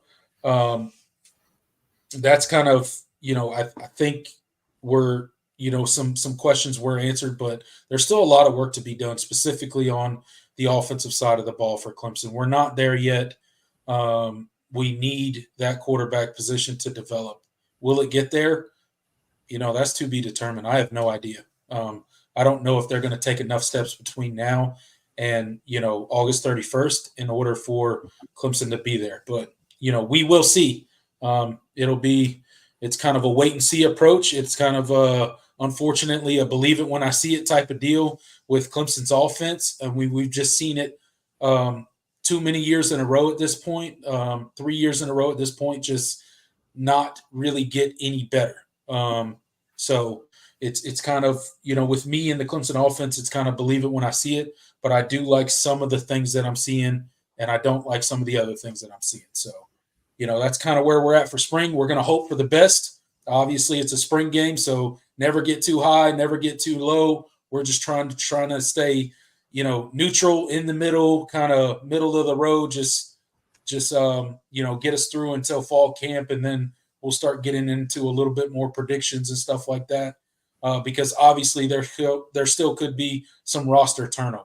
But as of right now in the live chat, we got 54 people in here right now. Thank you guys so much for showing up. Really do appreciate it. Hit that like button while you're in here. If you're not subscribed, go ahead and hit that subscribe button. Me and Jordan do this all-in show right here every Thursday, 8 p.m., talking about all things Clemson football and some stuff about college football in general as well. So if you like what we're doing here, go ahead and hit that subscribe button and come hang out with us every single Thursday. We would love to have you. You don't have to be a Clemson fan to come hang out with us. We welcome any and all fans. But thanks to everybody for being here. And if you would like to support what we do here, hit that super chat feature. That would help out what we do here at Clemson Football, at the Voice of College Football, and continue to keep this show going strong. But Jordan, let's go ahead and give our standouts for spring practice, for spring overall. I think we can pick a couple from offense, pick a couple from defense, give our reasons why, and then we'll kind of wrap up all the spring talk and move on to our next topic. So I'll give one of my guys on offense, and then you can give one of yours as well, and we'll just go back and forth like that. But as far as standouts for me for offense, I'm going to go Adam Randall. I really, really, really liked what I saw from Adam Randall on Saturday. I saw a different receiver than we saw last year on the Clemson roster. He looks to have his burst back. He's playing with, he's using his size when he's out there on the field, right? He looks comfortable. He looks confident. I think if he continues to trend in the direction that we saw him on Saturday, then he's in for a really big season for the Clemson Tide. He can become that dominant outside guy that this Clemson roster has been missing for so long. He has that ability. Like physically, he is that guy. He's just got to do it on the field. And I think he took a big step Saturday in becoming that wide receiver that we need on the outside to be that dominant wide receiver one. Yeah, absolutely. You want me to go offense or? You can go wherever you want, offense or defense. Okay. I guess I'll go defense then. Let me just roll with Stephylon Green. Just obviously 4 sacks is a big deal. Just looked really explosive on the interior. Really excited about his potential. Looked the part. Looked like, in his second season, he's ready to be a contributor for this defense. Looked really good. Stephylon Green. Yeah, absolutely. Yeah. Oh man, it was great to see him just out there, just finally contributing on the field and just doing what you've talked about so long, what he's capable of doing. We kind of all realized it all at the same time on Saturday with just how explosive he was up the middle. So my next guy, I'll shout out AJ Hoffler. This was a guy that flashed early, I think, in the spring game, and he kept it going throughout the spring game.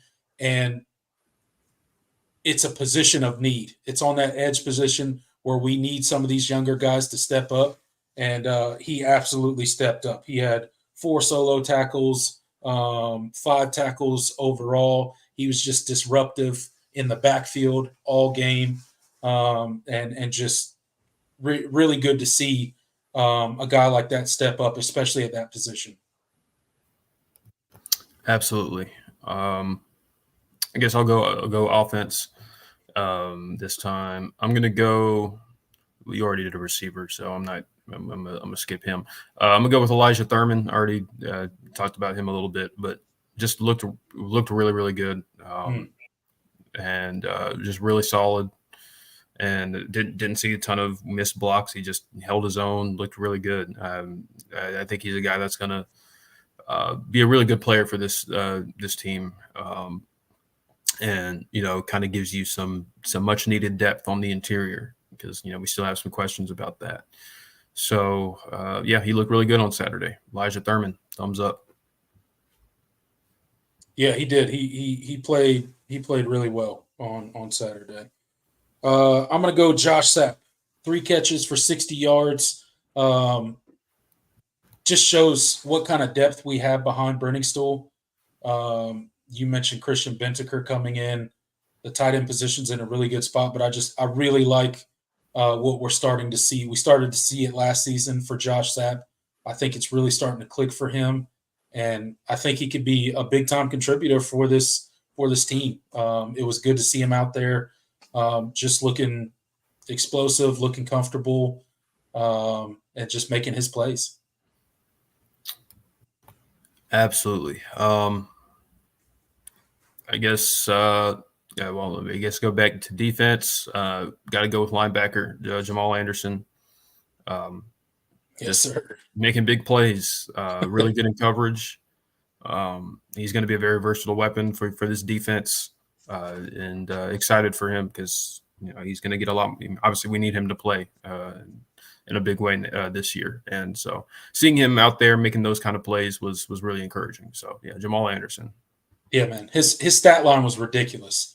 4 tackles, 1 tackle for loss, 1 pass breakup, and a pick 6. I mean, what more do you want from a spring game for a young guy in the linebacker room? All right, let's see. I'm going to do one last guy. I guess I'll go back defense. I've given 2 offensive guys now, so I'll go defense. I'll go our boy Sammy Brown. He looks like the truth out there, man. As advertised, I know we talked about it early on in spring about how we knew that Sammy Brown was physically ready to play this level of football. But how would he be mentally? How quickly would he, pick up the playbook? How quickly would he ingratiate himself in that defense and the role that he would be asked to do? And it seems that he is doing very well with that transition. You talk about the first play of the game for that white defense, and he came right off the edge and made a huge sack on Cade Klubnik. And, it didn't stop there. He made several plays after that. Just a really good showing for Sammy Brown. Excited to see how he contributes this season. Like I said, he was tied with Wade Woodaz for the most tackles for the white team. He had 8 tackles on the game. Just a guy that was in on a whole lot of plays, affected the game. And in a room where who your top 2 guys are, but we were kind of questioning what the depth and how those dudes would stack up after those first 2 guys. It was exciting to see a freshman that we expected to come in and contribute actually look like he could make that happen. Absolutely, man. Yeah, he looked the part for sure. I guess my last one, got to go back offense. I guess I can go ahead and name him now. Bryant Wesco, receiver, just obviously looks really good. He's just kind of he's a different, type of receiver in this room than what we've had the last few years. Looks really crisp in his routes, really sure-handed. Looked pretty shifty after the catch. It was something he showed a lot on tape in high school, so it was good to see it kind of translate. Obviously, still needs to continue to get bigger, but the early returns are very promising, and he looks like a 5-star receiver. For sure. Yeah. He's gonna be exciting out there. He's gonna be exciting for sure. But those are we'll kind of keep it there. We could keep going on standout guys, but I think 4 standout guys apiece is pretty good. 2 offense, 2 defense. We'll keep it there. You guys can type out your standout guys for spring in the chat if you guys want to. I see somebody saying Pierman. David Wood in here saying Pierman. Yeah, I would put him. I mean, there's only so many spots, so I just we didn't want to spend all. If we named every single player that stood out to us on Saturday, and we'd be here for a while. But Pierman absolutely showed out. He definitely showed that he's a gamer. He's a guy that can if called upon, he could make some plays. So, all right, let's leave that there. Just remind everybody, if you have not subscribed to the channel, go ahead and hit that subscribe button, hit that like button for us. And Jordan, let's transition from all the spring talk, and we'll transition into our next topic, and that is none other than the daunted transfer portal. Clemson, we get tons of players from the transfer portal every single year. We just load up in the transfer portal. Can't wait for the new transfer portal season to pop off. But no, in all seriousness, the transfer portal is coming. It opens up April 15th, and it closes April 30th. And I think for graduates, it closes. Or is it 15th or 16th? I thought it was 16th. I looked at it. Said April 15th.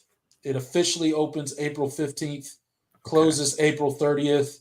And then for grads, it closes on May 1st. So, all right, for graduates. So, April 15th to April 30th, the portal will be open. Now, let's talk about it from a Clemson standpoint. We talked about several positions, Jordan, during our breakdown of the spring game that are very deep with a lot of talent.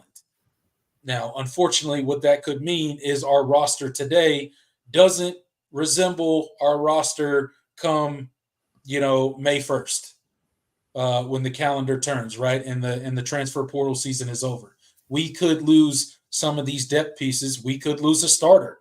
Who knows what's going to happen come transfer portal season. What I will say is I definitely expect for Clemson to lose some players to the transfer portal post-spring. It happens almost every single year. We tend to not lose a ton of guys, but we lose some every single year, right? So what's kind of your gut feeling, your thoughts on how much Clemson's roster will be affected by this transfer portal? I know we're not going to make any predictions on who's going to transfer and name any names or anything like that, but just kind of general thoughts on, the transfer portal window in spring and how big you think it may or may not affect the Clemson Tigers and their roster. Yeah, it's definitely a very big thing to consider. I think Clemson has done a good job, navigating this, this aspect of the transfer portal era, as far as retention, and, they haven't lost a ton of, players that ended up being, especially when you look at where they ended up and how they played at other schools, they haven't really lost a ton of big time players. I mean, I can't really think. I mean, Darian Kendrick is probably the best, but he was kicked off the team and wasn't going to play for them. Obviously, he wasn't going to play for Clemson because of that anyway. Right. Yep.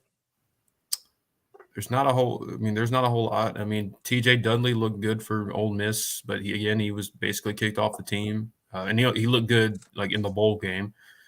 I think he'll end up being pretty good. Kevin Swint had a decent year at Georgia State. Like I'm kind of thinking of the names. Jay mentions Andrew Makuba. Yeah, that's probably been the biggest like just true transfer portal loss that Clemson's had. Who else? Joseph Charleston didn't play much here. He ended up having a decent career at Mizzou.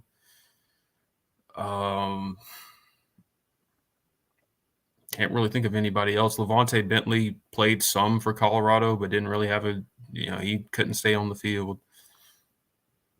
Yeah, there's really not a lot. Jordan Williams started for Virginia Tech for a couple seasons. Yeah. And Niles Pinckney for Minnesota. And those even really count because when did they transfer? I guess that was technically the transfer portal era, but neither one of them were going to play that much. Yeah, I just wanted to go through the names. Like there's not really, Ches Maluzzi. Yeah. Maluzzi. Yeah. I was thinking about him. Feaster. Well, we don't talk about that one. And realistically, that wasn't a big loss because he was stuck behind Travis Etienne anyway. We had Travis Etienne in the room. He was okay for South Carolina, but I just didn't live up to his 5-star billing. I mean, so again, like the Clemson has not really suffered many. The most disappointing thing about the whole Fegan thing is like the number that he got to wear while he was at Clemson. Yeah. And then CJ Spiller, and then his number, and then he left for that school. It's like, bro, come on, man. Yeah, come on, man. Yeah, I don't like talking about that one. Yeah, man, I can't think of many. Like, they're really like the transfers that Clemson has lost. It has not tended to really, pan out or it wasn't like there's never been. I forgot to mention DJ. I mean, that's probably the second biggest transfer portal loss. Right. Or maybe you could say he was the biggest because you use your starting quarterback. I mean, from a production standpoint, that was a loss. But yeah, that's not there. There's no. Yeah, there just really there just really hasn't been a whole lot of, transfers that Clemson has lost where you say, man, especially when you see how the season played out and you're like, man, we could have used him this year. I just, hasn't really happened yet. No. So Clemson does a pretty good job with roster retention and keeping guys around for the most part. Especially guys that are contributing. But I don't think we'll get away with it unscathed. There'll be some guys that transfer. Obviously, I don't expect anybody big, I definitely don't expect a starter to up and leave Clemson. That would be truly shocking to see that happen. Although obviously not out of the realm of possibility. But I think we're in a pretty good spot. Hopefully we don't. Hopefully nothing crazy happens. We don't have some sort of mass exodus, which I don't assume would happen. Now, the next question that people will ask is, Clemson going to bring in any transfer portal players this spring? And that's a question that is going to have to there's one answer to default to until proven otherwise, and it's no. But no.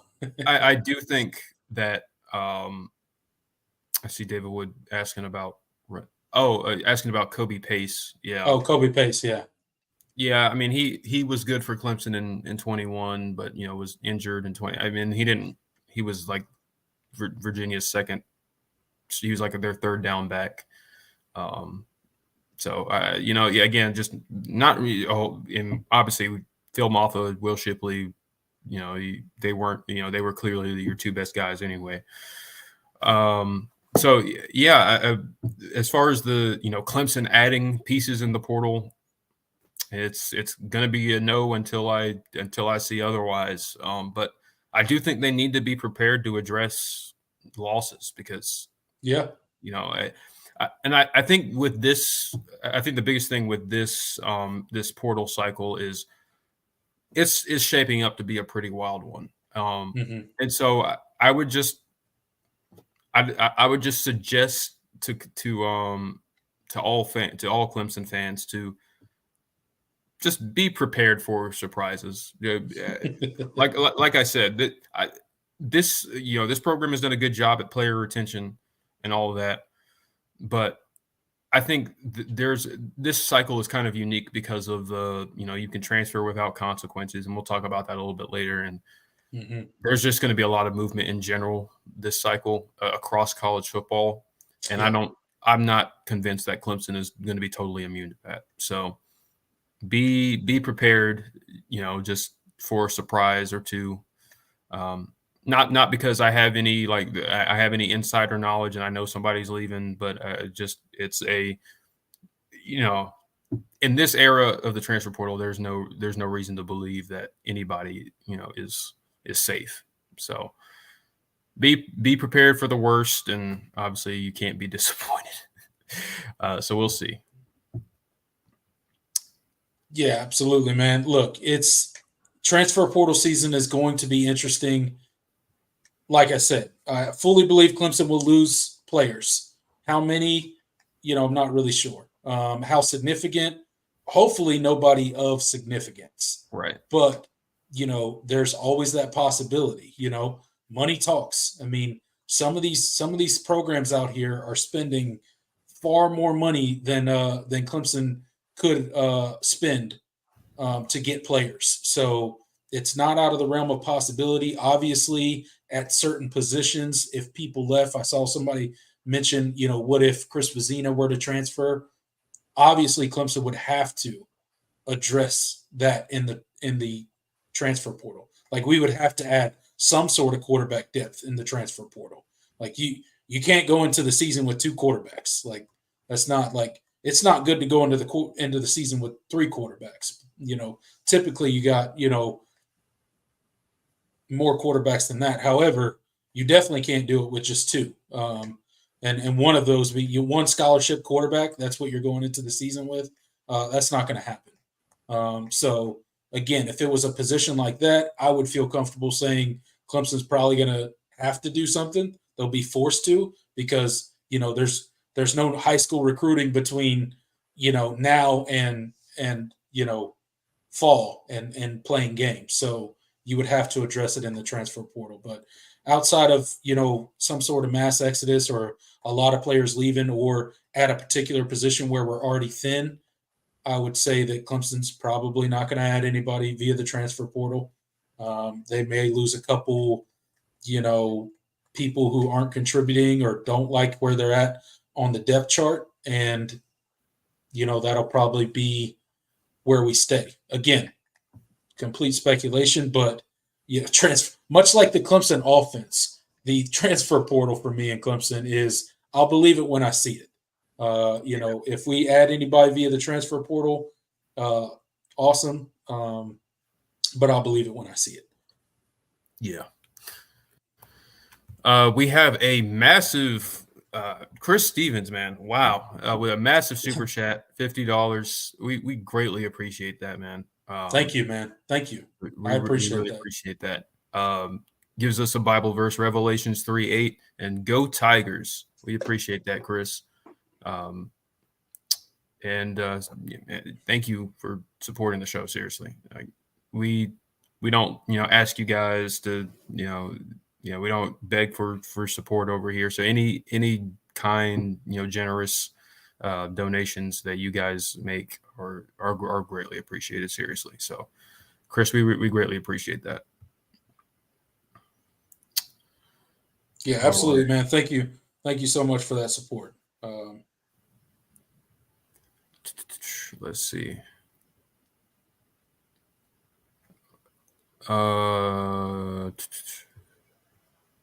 Anything else on that particular?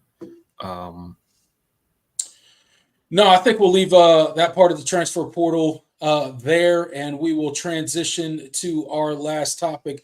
Always remember, guys, we are here every Thursday for the All In Show. Hit that like button while you're in here. Share it with your various social medias. Try to get more people to come in and hang out with us and talk Clemson football. We appreciate all of you being here. We got 53 people in the live chat right now. So thank you guys so much. And we will go ahead and transition into our last topic. Once we're done with this last topic, obviously we will move on to and turn the show over to the comment section for a little bit. So let's quickly go through this last topic around college football, and we are going to keep it with the transfer portal, Jordan. And I was reading a story earlier today.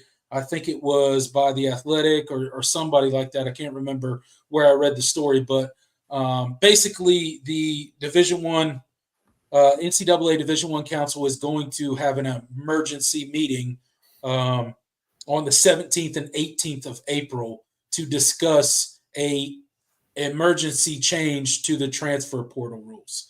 So everybody knows the transfer portal rules for the NCAA are you get to for undergraduates, you get to transfer once, penalty free. And then every transfer after that, you have to either one, get a waiver to play immediately, or you have to sit a year in order to play for that other team. Obviously, that has been tied up in several different court cases against the NCAA. So what are they doing now? They are holding an emergency meeting in order to change the rule. And essentially what they're going to do is make the transfer portal what it already is, but they're going to put it in writing, obviously. So the new rule will be there are no restrictions on transferring as an undergraduate as long as you meet the academic requirements. So basically what that means is you can transfer as many times as you want, as often as you want, as long as it falls within those 2 transfer portal windows that are provided. So as long as it's within a transfer portal window, transfer whenever you want, wherever you want, as many times as you want, is essentially going to be the new rule.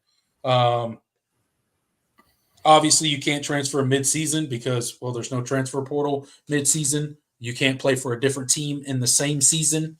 But other than that, it is the transfer portal will essentially be free agency like it already is. But now the NCAA is just going to stop trying to enforce their arbitrary rule that they haven't been able to enforce because they just end up in court every time they try to do anything. Yep. So thoughts on this emergency meeting, Jordan, and the change that was inevitable?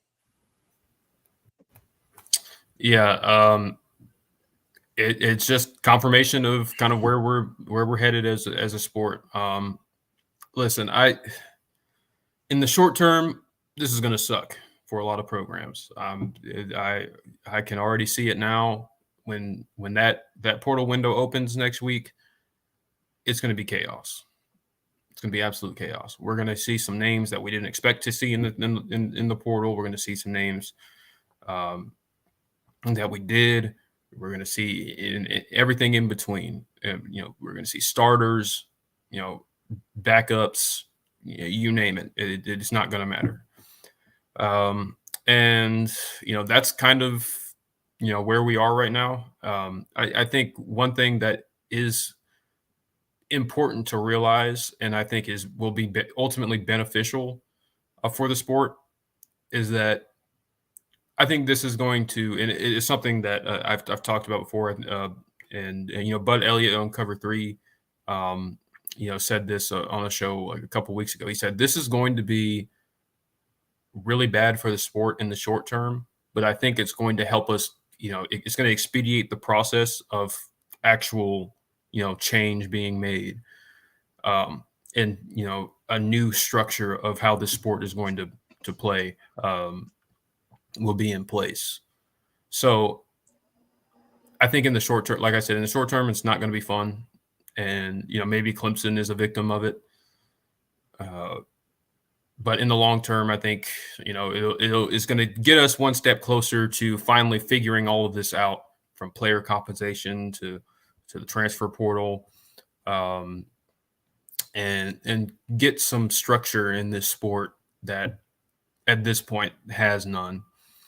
So that's just kind of where we are. And the NCAA is just it's another example of their dwindling power and ability to enforce their rules. Just be prepared for chaos. Like I've got my notifications set like on Twitter for multiple transfer portal accounts and Hayes Fawcett and all these people. A bunch of Clemson people, I have got notifications on, because, just to, if Clemson loses guys. So it's going to be hectic. And I'm just telling y'all now to be prepared. Yeah, absolutely. It's exciting, but I'm also not looking forward to it at the same time, because I'm worried what might happen to our roster. But again, it is what it is. The transfer portal is here to stay, and we will leave that there. We have come to the end of the planned portion of the show. Again, there's 55 people in here right now. Thank you guys so much for hanging out with us. Make sure you guys are all subscribed. There are a lot of people that pop on here and watch us and aren't subscribed, so go ahead and hit that. Appreciate the support from Chris with the big super chat today. Thank you so much for sending that super chat. We'll give you guys a couple minutes to get a couple questions in to me and Jordan, and then we will get up out of here. We're pushing up against the 2-hour mark. All right, let's see what you guys are talking about in the chat.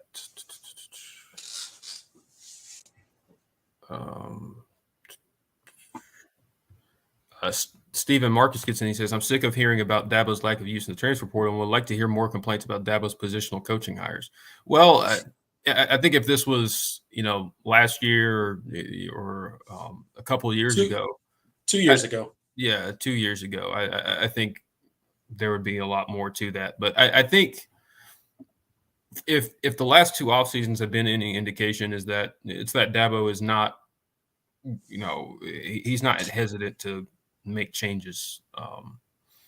I've been pleased with I don't think the staff is going to be an excuse for any success that isn't had this season.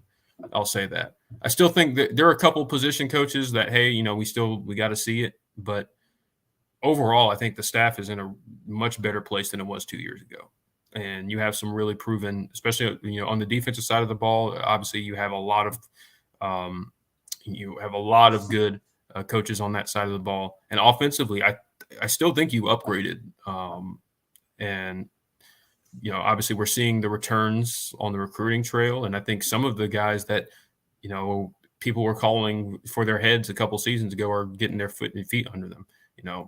CJ Spiller, for one, was a guy that we were always, when he first got the job, it was kind of like, well, I mean, his position group is producing, but man, he's not landing anybody. And, it took him a cycle or two to get his feet under him, but he's landed his number one option in back-to-back classes now.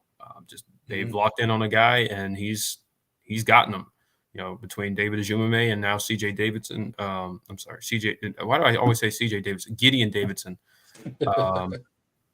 In the 2025 class, CJ Davidson is a completely different running back. I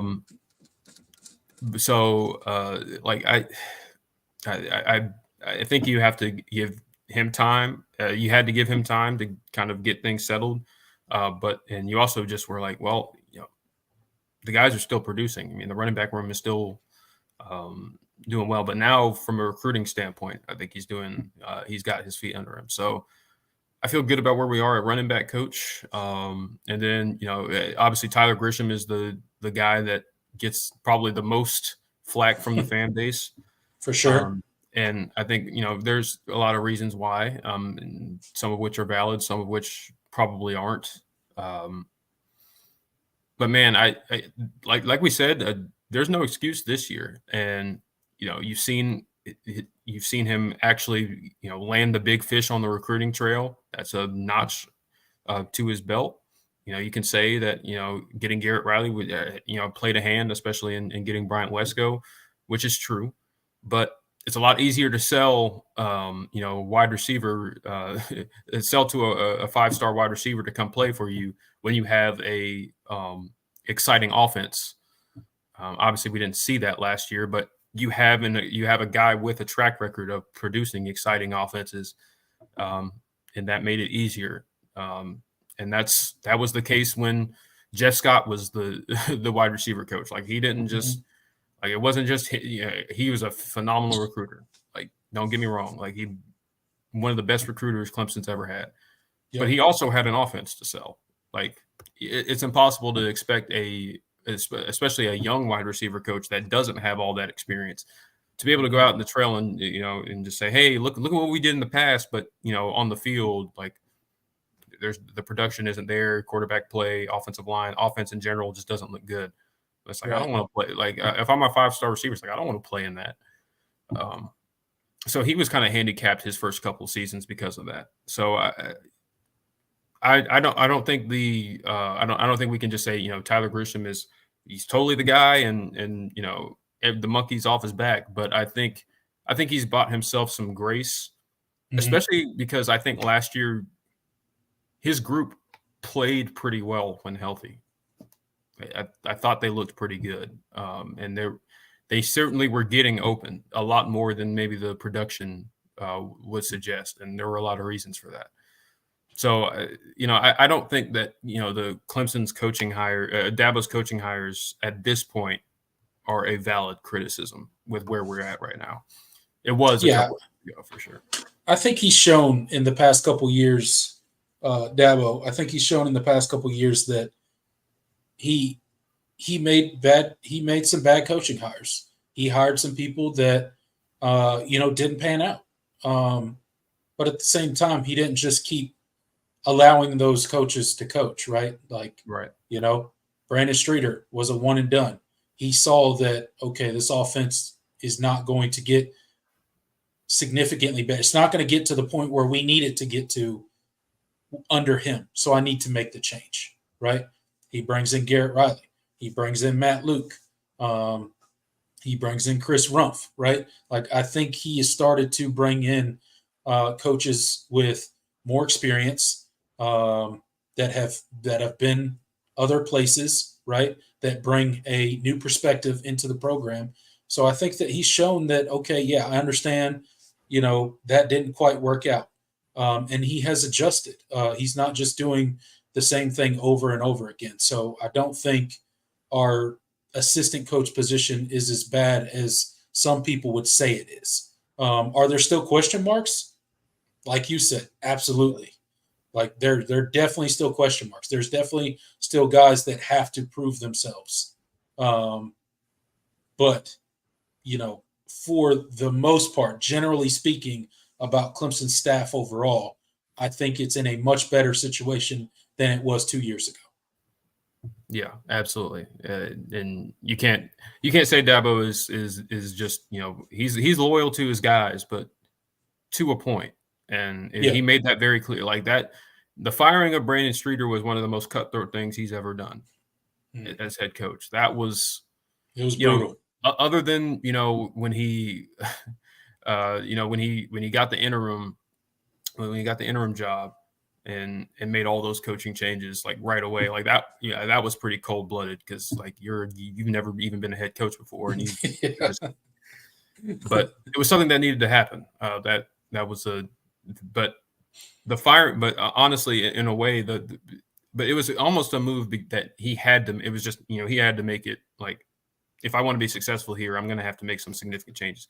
But I think in a way, like the firing of Brandon Streeter was even more cutthroat because he was, he had won 2 national championships. He had a reason to believe that his way of doing things was going to continue to be successful. Mm-hmm. And when it wasn't, he recognized it and made the change after 1 season. Like he's always been against. I believe in my guys and I want to give them a chance.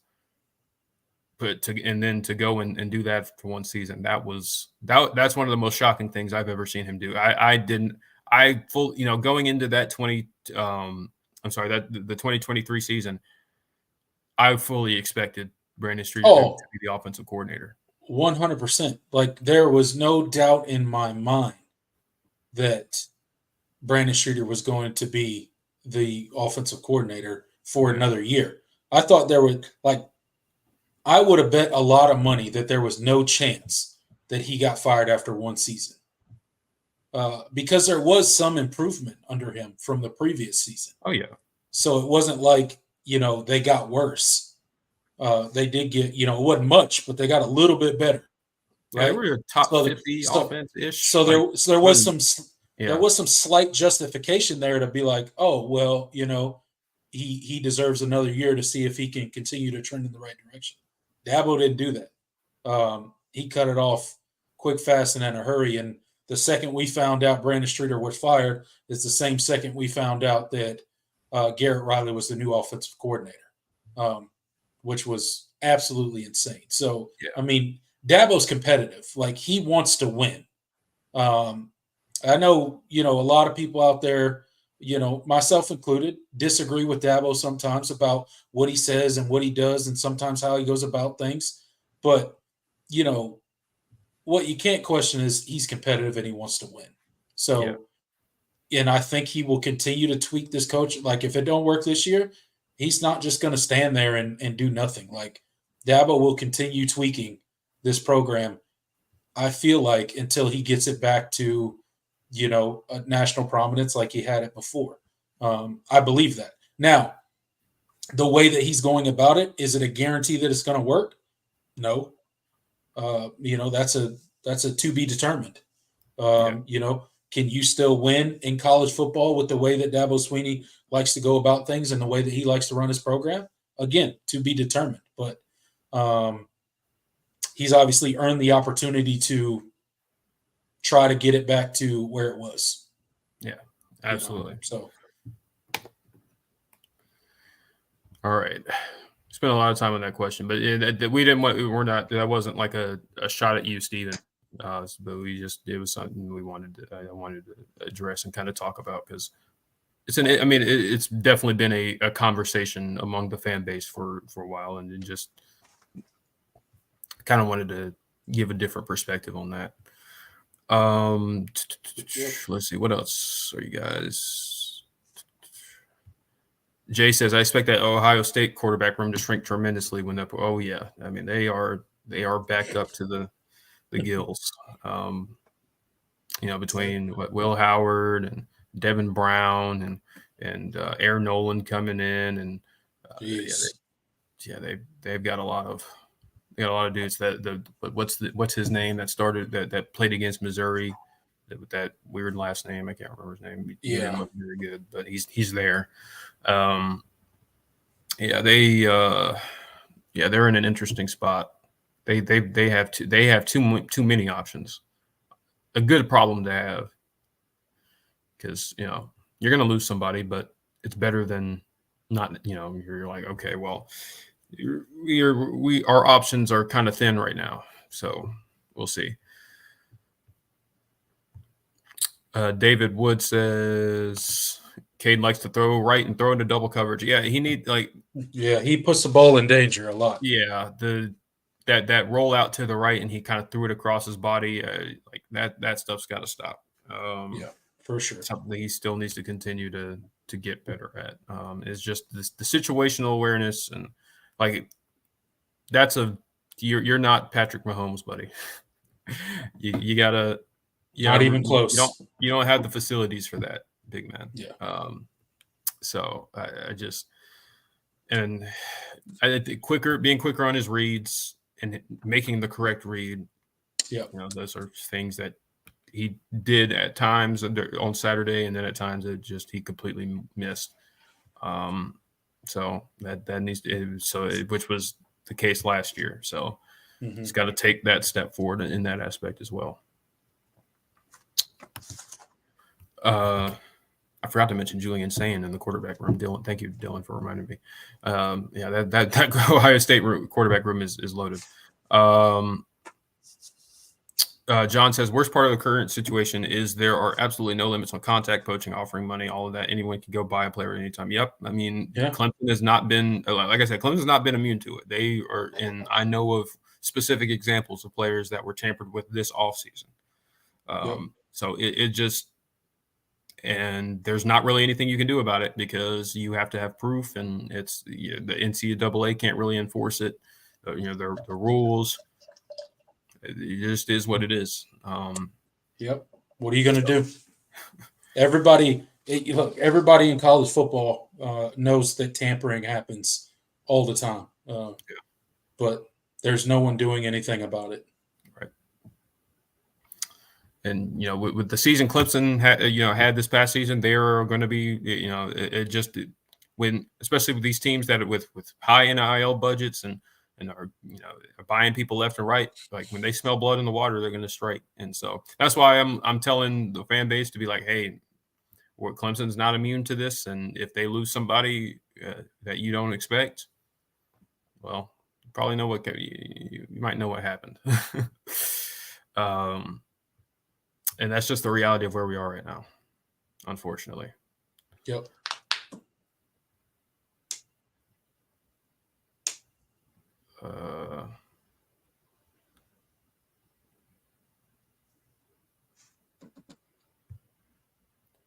John says, school ends for most early in May. When does summer routine officially start? Hoping Cade goes for some pro development in those weeks off. Well, there's no official start time to summer because you're by NCAA rules, you're technically not allowed to hold like everything that happens in the summer is player led, voluntary, stuff like that. So there's no true official start time. It really is just teams just you really just it's kind of organized by the players, and it's like, hey, we're going to work out this, and we're going to do conditioning and all of that, and all of these it's a lot of it is voluntary, but technically you're not supposed to. There's not organized. It's not like Dabo is scheduling. Has a whole workout schedule for these guys in the summer. It's a little bit. It's a little bit nebulous. Kind of. There's no true start time once school ends. It's just kind of there's that expectation. Yeah, that's why you hear Dabo talk about when he's doing his interviews, especially at the end of spring. You hear him talk about doing exit interviews. So that's where they're going to let those players know, and the position coaches do it as well, exit interviews to like, hey, this is what we want you to do. This is kind of where we would like you to see you come fall camp, right? And then there are some stuff that the coaches can do. I think it can't be any competitive work, but it can be drills on air coaches can be involved in stuff like that. So some of that stuff goes on in the summertime. So like, say a guy like TJ Moore comes in and he's on campus during the summer, right? Like Tyler Grisham can work with him on air, right? Doing certain things like that. And then obviously him and the QBs can work off by themselves. And that's part of why, Dabo says this is why we do spring a little bit earlier so that we have a couple weeks on the back end before they get out of school to kind of set our summer workout plan as far as the exit interviews and all that stuff so that the program's set up for success. And there's a good communication between coaches and players of what is expected during the summer. Absolutely. But yeah, as far as Cade getting some pro development, he does have a personal quarterback coach. I'm blanking on his name right now. He's got one in Texas, right? Yeah, in Texas. Sure. So, hopefully, I definitely expect him to go and continue to work and do and take those steps, and we'll see kind of what happens. But Cade is. I think the questions about Cade, like putting the work, I don't think that's really the problem.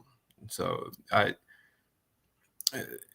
think it's there's other factors involved, but he's definitely not just like not seeking out help and trying to improve himself, like on his own, because that's the thing. A lot of the development, I think, sometimes these position coaches get too much credit for development at times, because with Garrett Riley, I mean, he's not like he coaches Cade, but he's not there with him and teaching him everything. Like you have to go and learn some things yourself. You have to work on things yourself.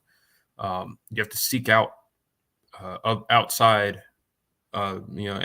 sources, and that's where having a personal quarterback coach comes in, and that's a lot of these quarterbacks do, because you can't learn it. I mean, there's only a limited amount of time that you get with these guys. Like I can't. If I'm a quarterback coach and offensive coordinator, like I'm not developing this guy, completely. Like he has to go and work out himself and improve on his own. And so, yeah, so sometimes like the resources that these players get outside of Clemson are a big deal in how they turn out as well. So we'll kind of see how that goes and see what improvements he can make in the summer. Yep. We need him. We need him to take a few steps forward. That's for sure. Yep.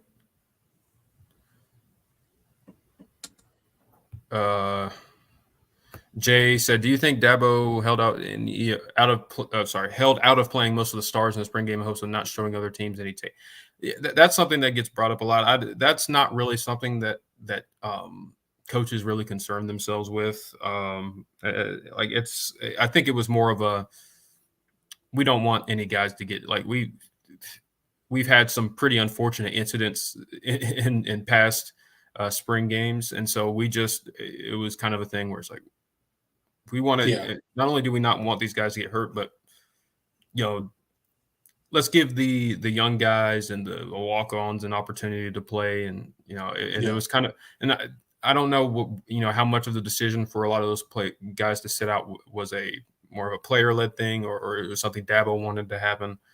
I'm sure. I would tend to think that the players kind of collectively decided it's like, we're gonna student coach maybe, but I just, there were a lot of reasons. Yeah, I mean, look, it's not really about showing tape, because especially since a lot of these guys, like the guys we're talking about, like what tape are they going to put out that is we're going to tip our hand? Like our teams that are playing us already know that Barrett Carter is good. Teams that already that are playing us already know that Phil Maffa is good. There's plenty of film on those guys, but yeah, I think it's more of a. Yeah, I think it, more to what you were saying, right? Like it's about, one, preventing injury, obviously. Yeah. Two, Clemson has nothing to gain by allowing Phil Maffa, Barrett Carter, who else? RJ Mickens, like guys like that. There's nothing for Clemson to benefit by those guys going out and playing a spring game. There's only a chance that for injury. There's only a chance for negative things to happen. You already know what those guys can do. They've solidified themselves as starters. There's no competition there. Like, those are your number one guys at those positions. So there's no reason for them to go out there in a spring game. They've already had, too many starts at Clemson. Like, a spring game's not going to help them. Right. And then too, like you say, Jordan, it's to see the depth, right? It's to see the young guys behind them. Like, how do they handle the situation? Like, what do they look like? Have they taken that next step? Without that veteran guy on the field, are they up for the challenge? So I think it's twofold, right? It's injury, and it's, seeing your depth out there. Because, man, it'd be terrible to send one of those guys out there and, they tear an ACL or, break a leg or, something crazy. And now you lost them for the season for what? A spring game? That would be unfortunate. But, I mean, you can get hurt in practice too. So, I mean, I get the thought process that, it's football and people get hurt. Absolutely. We have another super chat from Hits Wonder 101. Thank you for the $5. He asks, when I flew back to Green Bay yesterday, I met a former player from Florida State going to meet scouts at Green Bay. He said Florida State has Clemson figured out. Your thoughts?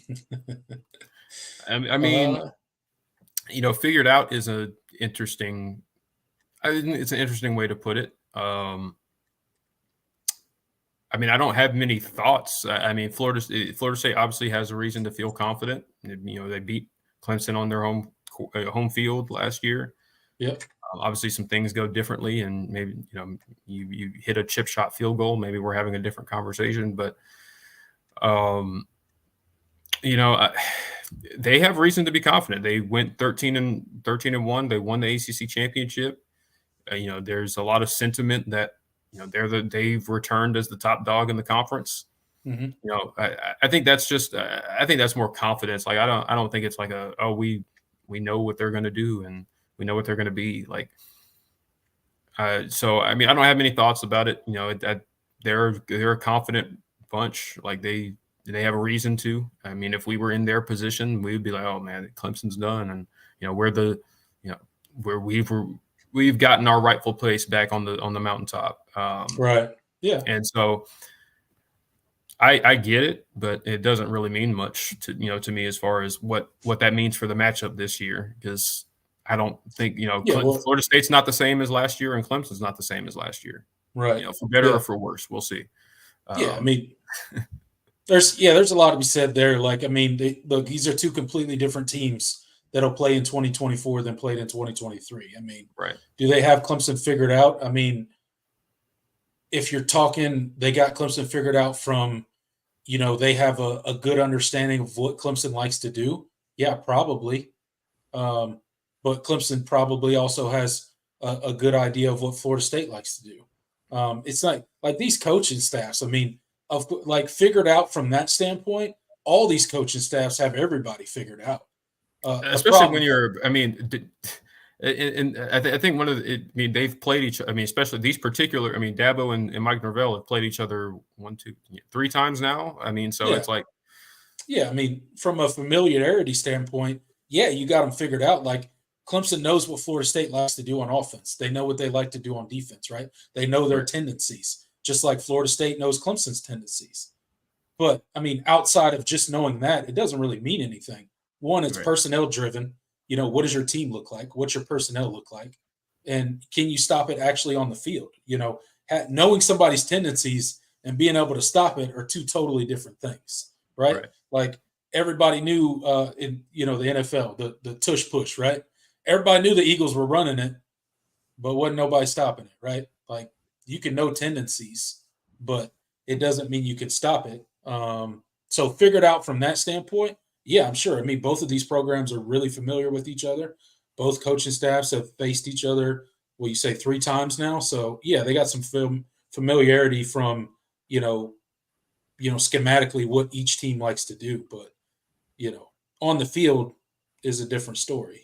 It's, you got to execute, and that takes, that's up to your personnel. And, what Florida State 2024 looks like, we don't know. What Clemson 2024 looks like, we don't know. So I don't think that really has anything to do with who's going to win the game and who's not going to win the game come, this season's matchup. Absolutely. But again, thank you for the super chat. Appreciate the support. That's pretty cool that you got to talk to a former FSU player. I'm sure that was really cool. Sure you got some good insight there. Hopefully he makes the team. Hopefully he has. I don't know who it was, but shout out to him. Hopefully he has a good career in the NFL. Absolutely. All right, we're approaching the 2.5 hour mark. Is there anything else that I wanted to hit on?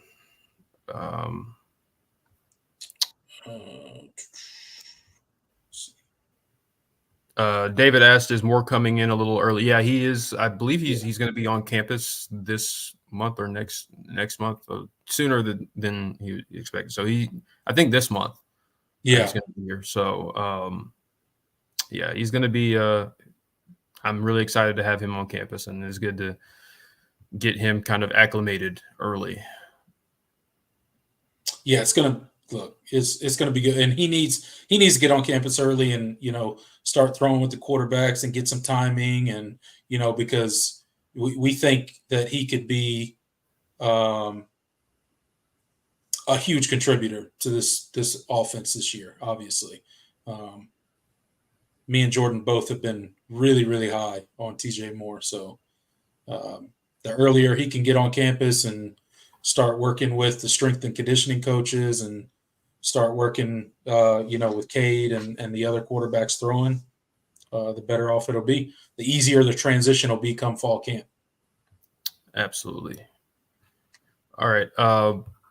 Okay, last one from Jeremiah's. I want to hit this one. He said, do y'all think Clemson not getting a quarterback in 24 is going to hurt them? Garrett Riley still hasn't coached a guy he recruited yet. Well, still is probably the wrong way to put it, because, he's only been here. This is his second season. So, but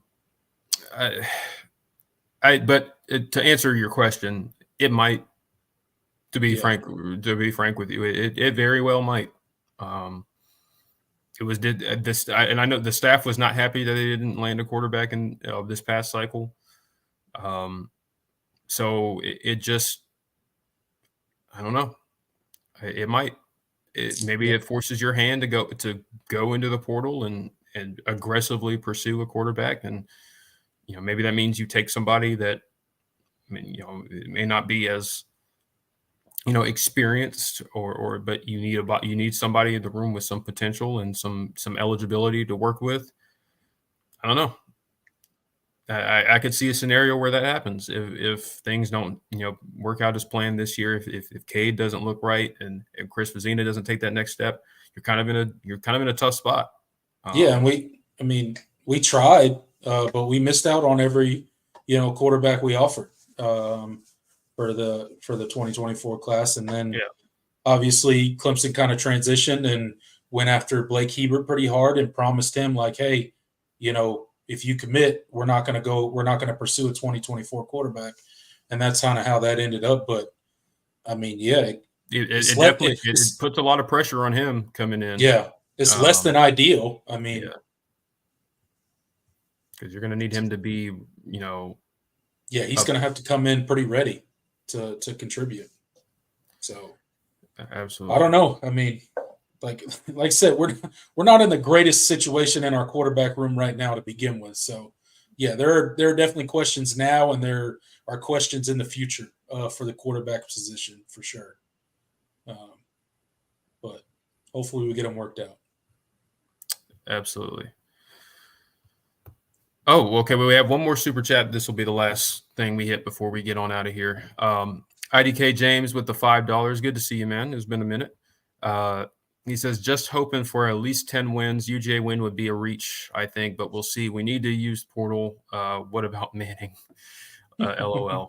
Hey, be worth a shot on that last one. You recruited him pretty hard. Obviously, didn't. They were clearly looking at other options, and it just kind of fizzled. And but it allowed Clemson to kind of go and pursue their next guy that ended up being Chris Vizina. Who knows? I mean, hey, I don't know. If you get to a point where you need to bring somebody in, I don't know. I doubt you would be able to get him, but it's worth a shot, I guess. Yeah, I mean, I don't think Manning is going to transfer. No. One, I don't think he's going anywhere. I think he's staying at Texas, and he's going to wait his turn. But if he did, I wouldn't be upset if Clemson tried to go get him, obviously. And maybe they could land him. Maybe they couldn't. I don't really know. But if he entered the transfer portal, I think Clemson should probably go talk to him and see what the deal would be. But as far as the 10 wins go, I'd love to see Clemson get back to a 10-win season. I think that would be an amazing step in the right direction. That would be proof that, like I said earlier in the show, that we are starting to right that ship back closer towards, where we were 4 years ago or so. But yeah, that UGA game week 1 is that's pretty looking daunting. Yeah, that's looking pretty tough right now. Not super confident heading into that game as of now. But again, long off season. We'll see where we are. We're not going to make any predictions on that game in April. That's for sure. Right. And on your 10 win, I think that should be. I think that's probably the benchmark. I would say for this season, like to feel like okay, maybe we're taking 10. Well, it depends on the 10 wins, but also do you win the ACC championship afterward? But yeah, I think 10-2 and then winning the ACC championship. I mean that gets you into the college football playoff more than likely. And so I feel like that would be a step in the right direction. And maybe you feel good about the trajectory, and there's a lot to be excited about. Just based on where the roster sits right now. I mean, I think 2025 could be a really special year, but it's about, obviously the quarterback position is the most important part of whether or not we feel that way. And so I think 10 wins is probably the benchmark for whether we could consider the season as 10 wins and an ACC championship. I think would be the benchmark. Yeah. And if not, if not an ACC championship, you still get in. Hopefully, you get into the playoff as a at large or whatever you call it. But that would be ideal. I think this team has the potential for more, but I think that would be the benchmark. Yeah, I mean, we kind of talked about it earlier. With the right quarterback play, this offense could take quite a few steps in the right direction. But again, that's all up in the air right now. Yeah. All right, I think that's going to do it. Yes, sir. We greatly appreciate you guys for sticking with us, hitting the 2.5 hour mark. This is a very tenuous time in Clemson football right now with just kind of the drama from the spring game, and now we've got the transfer portal window opening up. It's going to be an interesting time. We're going to have a lot to talk about next show. But seriously, we thank you guys for showing up each and every week and listening to what we have to say about all this. So continue to support. Hit that like button if you haven't already. We once again we thank you for those of you that were generous enough to send super chats. And we will see you guys next week. Yeah, absolutely. Thanks, guys, for showing up.